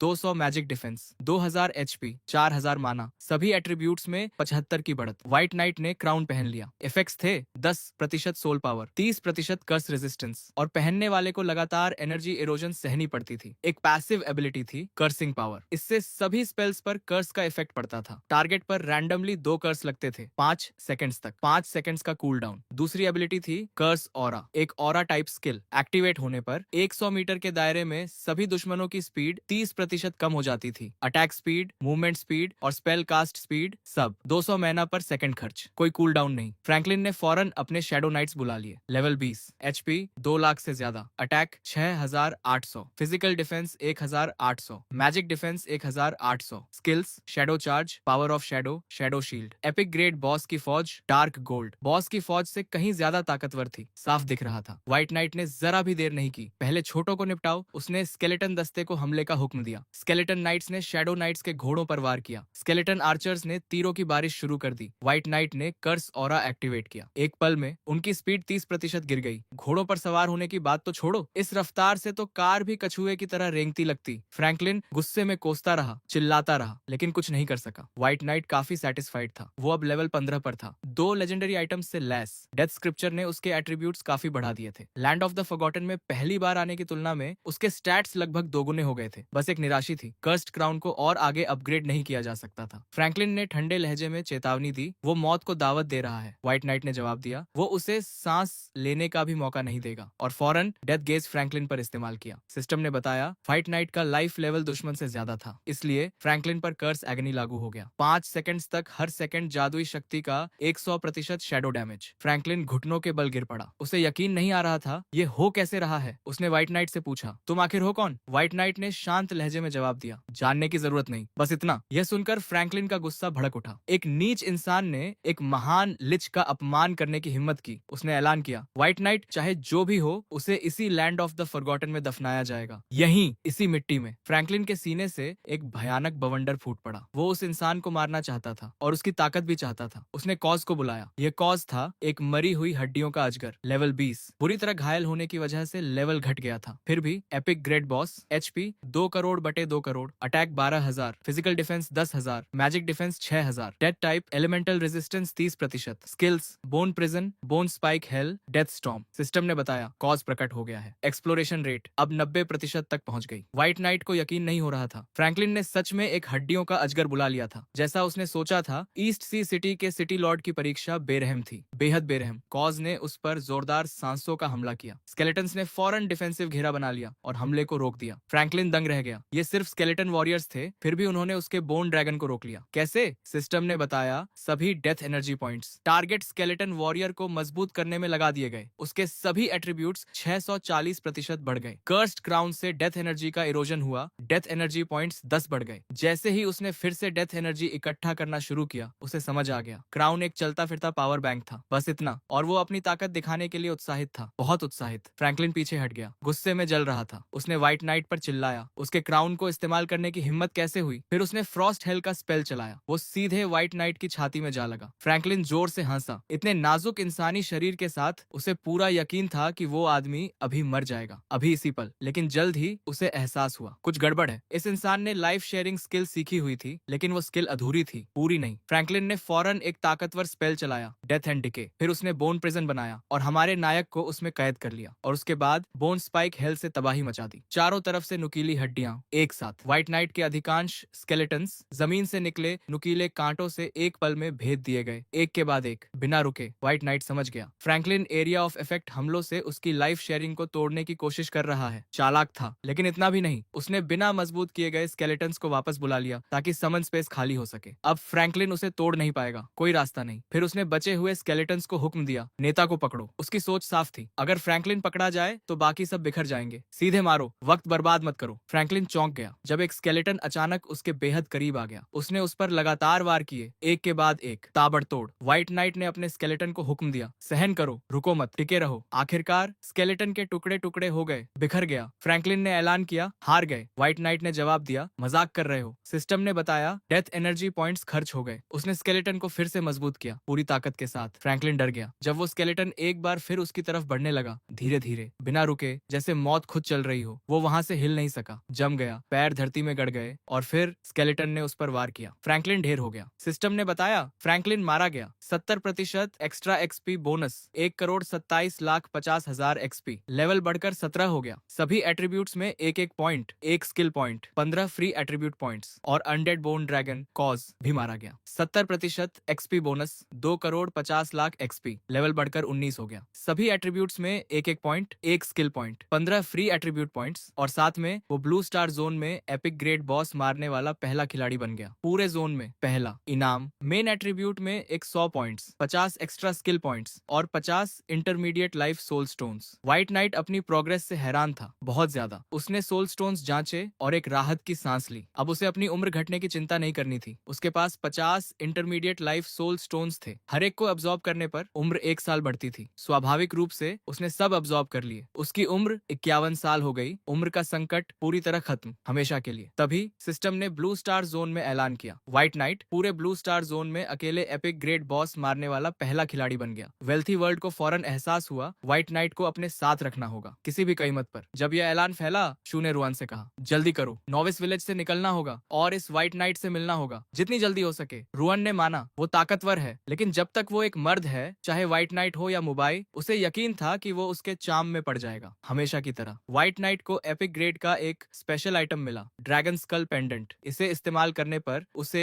एक एपिक ग्रेड माउंट मिलेगा, अनडेड बोन ड्रैगन। वो एक पल के लिए बस देखता रहा, फिर उत्साह में मुस्कुराया। खुद को एक शानदार उड़ने वाले माउंट पर सवार होने की कल्पना मात्र से वो रोमांचित हो गया। लेकिन उसने इसे और बेहतर बनाने का फैसला किया और उसे मिला फ्रॉस्ट हॉर्न, एक स्पेशल आइटम, लेजेंडरी ग्रेड। इसे बजाने पर अनडेड रेल्म से एक लेजेंडरी माउंट बुलाया जा सकता था, फ्रॉस्ट ड्रैगन। उसने हॉर्न बजाया, एक पल में एक भयानक पोर्टल प्रकट हुआ। हवा में मौत का घना आवरण फैल गया। ठंडक इतनी थी जैसे सांस लेना भी मुश्किल हो जाए। फ्रॉस्ट ड्रैगन प्रकट हुआ। उसने नीचे देखा और उसे उम्मीद नहीं थी। उसे बुलाने वाला बस एक मामूली इंसान था। तभी अचानक एक प्यूरिफिकेशन की रोशनी ने उसे घेर लिया। व्हाइट नाइट घबरा गया और जल्दी से चेतावनी दी, उसे छूना मत। और फिर कुछ अनोखा हुआ। फ्रॉस्ट ड्रैगन अचानक शांत हो गया, जैसे कुछ महसूस हुआ हो, और उसने अपनी मर्जी से उसका माउंट बनना स्वीकार कर लिया। व्हाइट नाइट का माउंट स्पेस अनलॉक हो गया। ब्लू स्टार ने ऐलान किया, व्हाइट नाइट को माउंट मिल गया। उसी पल ब्लू स्टार जोन का माउंट लीडर बोर्ड ऑफिशियली खुल गया। फ्रॉस्ट ड्रैगन छोटा हो गया और व्हाइट नाइट के कंधे पर आ बैठा, जैसे वहीं उसकी जगह हो। व्हाइट नाइट को जल्द ही पता चला माउंट्स का भी लीडर बोर्ड होता है और उनकी अपनी स्किल्स भी होती हैं। फ्रॉस्ट ड्रैगन लेवल 0 पर गॉड टियर एडवांसमेंट क्लास था। मैक्सिमम लेवल प्लेयर के लेवल से 10 से ज्यादा नहीं हो सकता। 100 loyalty points, 200% movement speed bonus, HP 10 lakh बटे 10 लाख। स्टैट्स लेवल के साथ बढ़ते थे। माना 20,000 बटे 20,000, अटैक पावर 12,000, जादुई शक्ति 80,000, physical defence 10,000, magic defence 12,000, elemental resistance ice 80%, water 70%, dark 60%, बाकी एलिमेंट्स 40%। स्किल्स थे frost dragon breath, dragon might, size reduction. एक सर्टेन लेवल पर पहुंचने के बाद यह ऑटोमेटिकली और स्किल्स हासिल कर लेगा। फ्रॉस्ट ड्रैगन ब्रेथ 5 मीटर के दायरे में हर सेकंड जादुई शक्ति का 300% आइस डैमेज, साथ में 10 सेकंड्स तक स्टन और slow effect. Dragon might dragon king का दबाव छोड़ता है, 1000 मीटर की रेंज में सभी जीवों को घेर लेता है। फ्रॉस्ट ड्रैगन किंग से कम लाइफ लेवल वाले जीवों के सभी एट्रीब्यूट्स 10% से 20% तक कम हो जाते हैं। जितना ज्यादा लेवल का फर्क उतना ज्यादा असर। अगर लेवल का फर्क 2 गुना हो तो इफेक्ट भी 2 गुना। साइज रिडक्शन ड्रैगन को अपना शरीर एक सीमा तक सिकोड़ने देता है। लड़ना आसान, संकरी जगहों में घुसना आसान। व्हाइट नाइट लेजेंडरी ग्रेट जीव की ताकत देखकर बहुत इम्प्रेस था, बहुत ज्यादा। इसी बीच बाकी खिलाड़ी नए माउंट लीडर बोर्ड को देखकर उत्साहित थे और हैरान भी। व्हाइट नाइट के पास पहले से ही एक लेजेंडरी फ्रॉस्ट ड्रैगन था। सच में ऐसा लग रहा था जैसे वो बाकी सबसे बिल्कुल अलग खेल खेल रहा हो, किसी और दुनिया में। कुछ प्लेयर्स ने दूसरों को समझाया, व्हाइट नाइट से अपनी तुलना मत करो। उनमें से एक ने अभी अभी अपने बॉस को देखा था जो सिर्फ लेवल 3 पर था। एफ रैंक के टैलेंट के साथ तुलना करना बस दिल तोड़ना था। यह सुनकर बाकी सभी को अचानक अपनी सिचुएशन के बारे में काफी अच्छा महसूस हुआ। कम से कम वो एफ रैंक नहीं थे, कम से कम इतना तो था उनके पास। इसी बीच व्हाइट नाइट अपने फ्रॉस्ट ड्रैगन को खाना खिला रहा था। उसी वक्त रॉड ने उसे बताया उसने फाइलेक्ट्री का ठिकाना महसूस कर लिया है। व्हाइट नाइट ने पूछा, कहाँ है, कहाँ छुपाया है उसने इसे? रॉड ने बस इतना कहा, पीछे आ जाओ, बस चलते रहो। वे जंगल में और अंदर गए, गहरे और भी गहरे, और जल्द ही फ्रैंकलिन की फिलैक्ट्री मिल गई। Epic grade item, durability 10 lakh बटे 10 लाख। यह एक जीवन रक्षक चीज थी जो फ्रैंकलिन ने अपनी ताकत के शिखर पर बनाई थी। इसमें उसकी सोल की आग कैद थी। जब तक फिलैक्ट्री सही सलामत रहे, लिच कभी सच में नहीं मरता, कभी नहीं, चाहे कुछ भी हो जाए। व्हाइट नाइट ने उसकी अविश्वसनीय ड्यूरेबिलिटी देखी और खुद को हंसने से नहीं रोक सका। रॉड ने कहा, इस आदमी को खत्म करना वो खुद करेगा, अपने हाथों से। तभी फिलैक्ट्री के अंदर से फ्रैंकलिन की आवाज आई और वो जोर से हंसने लगा। उसने रॉड का मजाक उड़ाया, पूछा कि उस जैसे बचे खुचे अवशेष का क्या काम है, क्या बिगाड़ लेगा वो उसका। रॉड का गुस्सा भड़क उठा, पूरे बदन में आग सी लग गई। उसने दोनों हाथों से फिलैक्ट्री को पकड़ लिया और फ्रैंकलिन से कहा, मर जा, बस मर जा। फ्रैंकलिन ने विरोध करने की कोशिश की, लेकिन बेकार था, एक भी पल काम नहीं आया। रॉड सफल हो गया आखिरकार, इतने सालों बाद। फिर उसने व्हाइट नाइट की तरफ मुड़ा, सनसेट टाउन के लिए किए गए हर काम के लिए उसे दिल से शुक्रिया कहा। उसकी आवाज कांप रही थी, आंखों से आंसू बह रहे थे। पुरानी यादों का बोझ उस पल सब बाहर आ गया, सब कुछ। व्हाइट नाइट को फौरन कई सिस्टम नोटिफिकेशंस मिले। पहला, 1000 सोल पॉइंट्स मिले। Level 20 epic boss forgotten Franklin की सोल नष्ट की गई। 70% extra XP bonus, 1,27,50,000 XP. Level बढ़कर 20 हो गया। सभी एट्रीब्यूट्स में एक पॉइंट, एक skill point, 15 free attribute points. Rod की रिक्वेस्ट पूरी हुई, 1 करोड़ एक्सपी और 1000 सोने के सिक्के। Exploration rate 100%। पूरा सीट्यूस ट्रायल ऑफिशियली कंप्लीट, खत्म। सिस्टम ने कहा, ईस्ट सी सिटी वापस जाओ, साइट्यू को ढूंढो, इनाम लो। इनाम में मिले 12 लाख सोने के सिक्के, 20 level 5 attribute gems, 10 epic grade material, millennium ice crystal और 24 basic destiny soul stones. East sea city city के टेलीपोर्टेशन प्लाजा पर अभी भी एक भी प्लेयर नहीं था। पूरा प्लाजा खाली पड़ा था। मतलब अब तक कोई लेवल 10 तक नहीं पहुंचा था। वो अकेला था पूरे सिटी में, पूरे जोन में। ऐसी सिचुएशन में व्हाइट नाइट ने पहले अपना माउंट आजमाने का फैसला किया। इससे बेहतर मौका और क्या होगा। उसने फ्रॉस्ट ड्रैगन को बुलाया। वो अपने असली रूप में सामने आया, विशाल, शानदार, जैसे आसमान का एक टुकड़ा जमीन पर उतर आया हो। अब मकसद था जियान को ढूंढना, मिशन पूरा करना। व्हाइट नाइट उसकी पीठ पर चढ़ा और सवार हो गया पहली बार, और यह एहसास बयान से बाहर था। नीचे कुछ लोगों ने ऊपर देखा, अपने ऊपर मंडराती एक विशाल परछाई देखी और यकीन नहीं हुआ। आंखें फटी रह गईं, मुंह खुला रह गया। आखिरकार सिटू ने उसे फ्रॉस्ट ड्रैगन पर आते देखा। उसने उम्मीद से कहीं बेहतर किया था, बहुत बेहतर। जितना सिटू ने सोचा था उससे कहीं आगे निकल गया था यह लड़का। व्हाइट नाइट नीचे उतरा और सिटू ने फौरन कहा, माउंट को छोटा करो वरना यहाँ किसी के लिए जगह नहीं बचेगी, किसी की भी नहीं। वे लाउंज एरिया में दाखिल हुए। सीटू को जल्द ही समझ आ गया, व्हाइट नाइट का प्रोफेशन सिर्फ एक सॉवरेन क्लास नहीं था, कुछ और था, कुछ बहुत ज्यादा। व्हाइट नाइट ने पूछा, मतलब क्या है इसका? क्या सॉवरेन क्लास प्रोफेशंस में भी आपस में फर्क होता है? सीटू ने माना उसे पूरी तरह यकीन नहीं था, लेकिन चूंकि उसने ट्रायल पूरा कर लिया था, वो कुछ सवालों के जवाब देने को तैयार था। इतना तो वो हक बनता था उसका। इसी बीच व्हाइट नाइट को लगा कि सिटू मिशन का इनाम देने में थोड़ा कंजूस है, थोड़ा ज्यादा ही। सिटू ने समझाया, इस खेल में प्रोफेशन को लेवल्स में बांटा गया है। पहला कॉमन प्रोफेशन, दूसरा हिडन प्रोफेशन और एडवांस्ड हिडन प्रोफेशन, तीसरा यूनिक हिडन प्रोफेशन, चौथा special hidden profession. White knight का डेथ सोवेरेन सबसे ऊंचे लेवल का था। स्पेशल हिडन प्रोफेशन सबसे ऊपर, सबसे दुर्लभ। आमतौर पर उसके लेवल पर कोई इस तक पहुंच ही नहीं सकता। प्लेयर्स को पहला मौका लेवल 29 पर मिलता है, लेवल 29 पर, और यह लड़का अभी लेवल 20 पर था। सीटू खुद नहीं समझ पा रहा था व्हाइट नाइट ने इसे इतनी जल्दी कैसे हासिल किया। ये उसकी समझ से बाहर था। व्हाइट नाइट इसे ठीक से एक्सप्लेन नहीं कर सका, क्योंकि यह उसके ऑल्टरनेट सिस्टम की वजह से था। कहां से शुरू करता, लेकिन सिटू ने उसे जल्दी खुश होने से रोका, एक हाथ उठाकर। प्रोफेशन जितना ताकतवर, उसमें आगे बढ़ना उतना ही मुश्किल। डेथ सॉवरेन के लिए पर्याप्त मौत का अनुभव करना जरूरी था। असली मौत, असली तबाही, असली नुकसान। और निकट भविष्य में गॉड फॉरसेकन लैंड में एक भीषण युद्ध छिड़ने वाला था, जो पहले कभी नहीं देखा गया। डिवाइन ड्रैगन हॉल, जो पूरे डिवाइन ड्रैगन एम्पायर की रक्षा करता था, उम्मीद करता था कि व्हाइट नाइट अलग अलग देशों की यात्रा करके उनकी जमीन पर कदम रखेगा, उन्हें जीतेगा एक एक करके। तभी इंसानी कौम मायराइड रियलम्स में सच में कदम रख सकेगी। तभी व्हाइट नाइट ने बताया, देशों की बॉर्डर्स अभी तक खुली नहीं है, अभी तो रास्ता भी नहीं है। सिटू ने उसे कुछ डॉक्यूमेंट्स दिए। एक खास इंसान को ढूंढकर ये खत उसे देना था। वो इंसान उसे कुछ ऐसा देगा जिससे वो नेशनल बॉर्डर्स पार कर सके, जो और किसी के पास नहीं है। व्हाइट नाइट ने डॉक्यूमेंट्स के साथ लगी तस्वीर देखी और हैरान रह गया। एक पल के लिए बस ठहर गया। यह जियन था। सिस्टम ने बताया, डिवाइन ड्रैगन हॉल के साथ कॉन्ट्रैक्ट साइन हो गया। अब से सिर्फ उसे ही दूसरे देशों में आगे बढ़ने की इजाजत होगी। अगर उसने कॉन्ट्रैक्ट तोड़ा, डिवाइन ड्रैगन हॉल उसका पीछा करेगा, हर जगह, हर हाल में। लेकिन अगर divine dragon hall God forsaken land को दोबारा एकजुट करने में कामयाब हुआ, तो कॉन्ट्रैक्ट अपने आप खत्म हो जाएगा। सीटू ने उसे बताया, जब वो तीसरे लेवल तक पहुंचे, वो खुद उसे डिवाइन ड्रैगन हॉल में रिकमेंड करेगा, खुद। फिर उसने उसे कुछ दिया। इस चीज से व्हाइट नाइट को ईस्ट सी सिटी में आने जाने की पूरी आजादी मिलेगी, हमेशा के लिए, बिना किसी रोक टोक के। व्हाइट नाइट ने शुक्रिया कहा। उसे मिला था EC token 007। City Lord Situ ने खुद बनाया था इसे। बहुत कम बनाए गए थे, बहुत सीमित। इनकी कोई कीमत नहीं लगाई जा सकती थी। इसे पाने से वो ईस्ट सी सिटी के कोर्टयार्ड नंबर 0007 का मालिक बन गया। व्हाइट नाइट अपनी खुशी नहीं छिपा सका, अंदर से रोमांचित था, मुस्कुरा रहा था। एक फर्स्ट क्लास सिटी में उसका अपना घर था, उसका। तो दोस्तों, आज की कहानी यहीं खत्म होती है।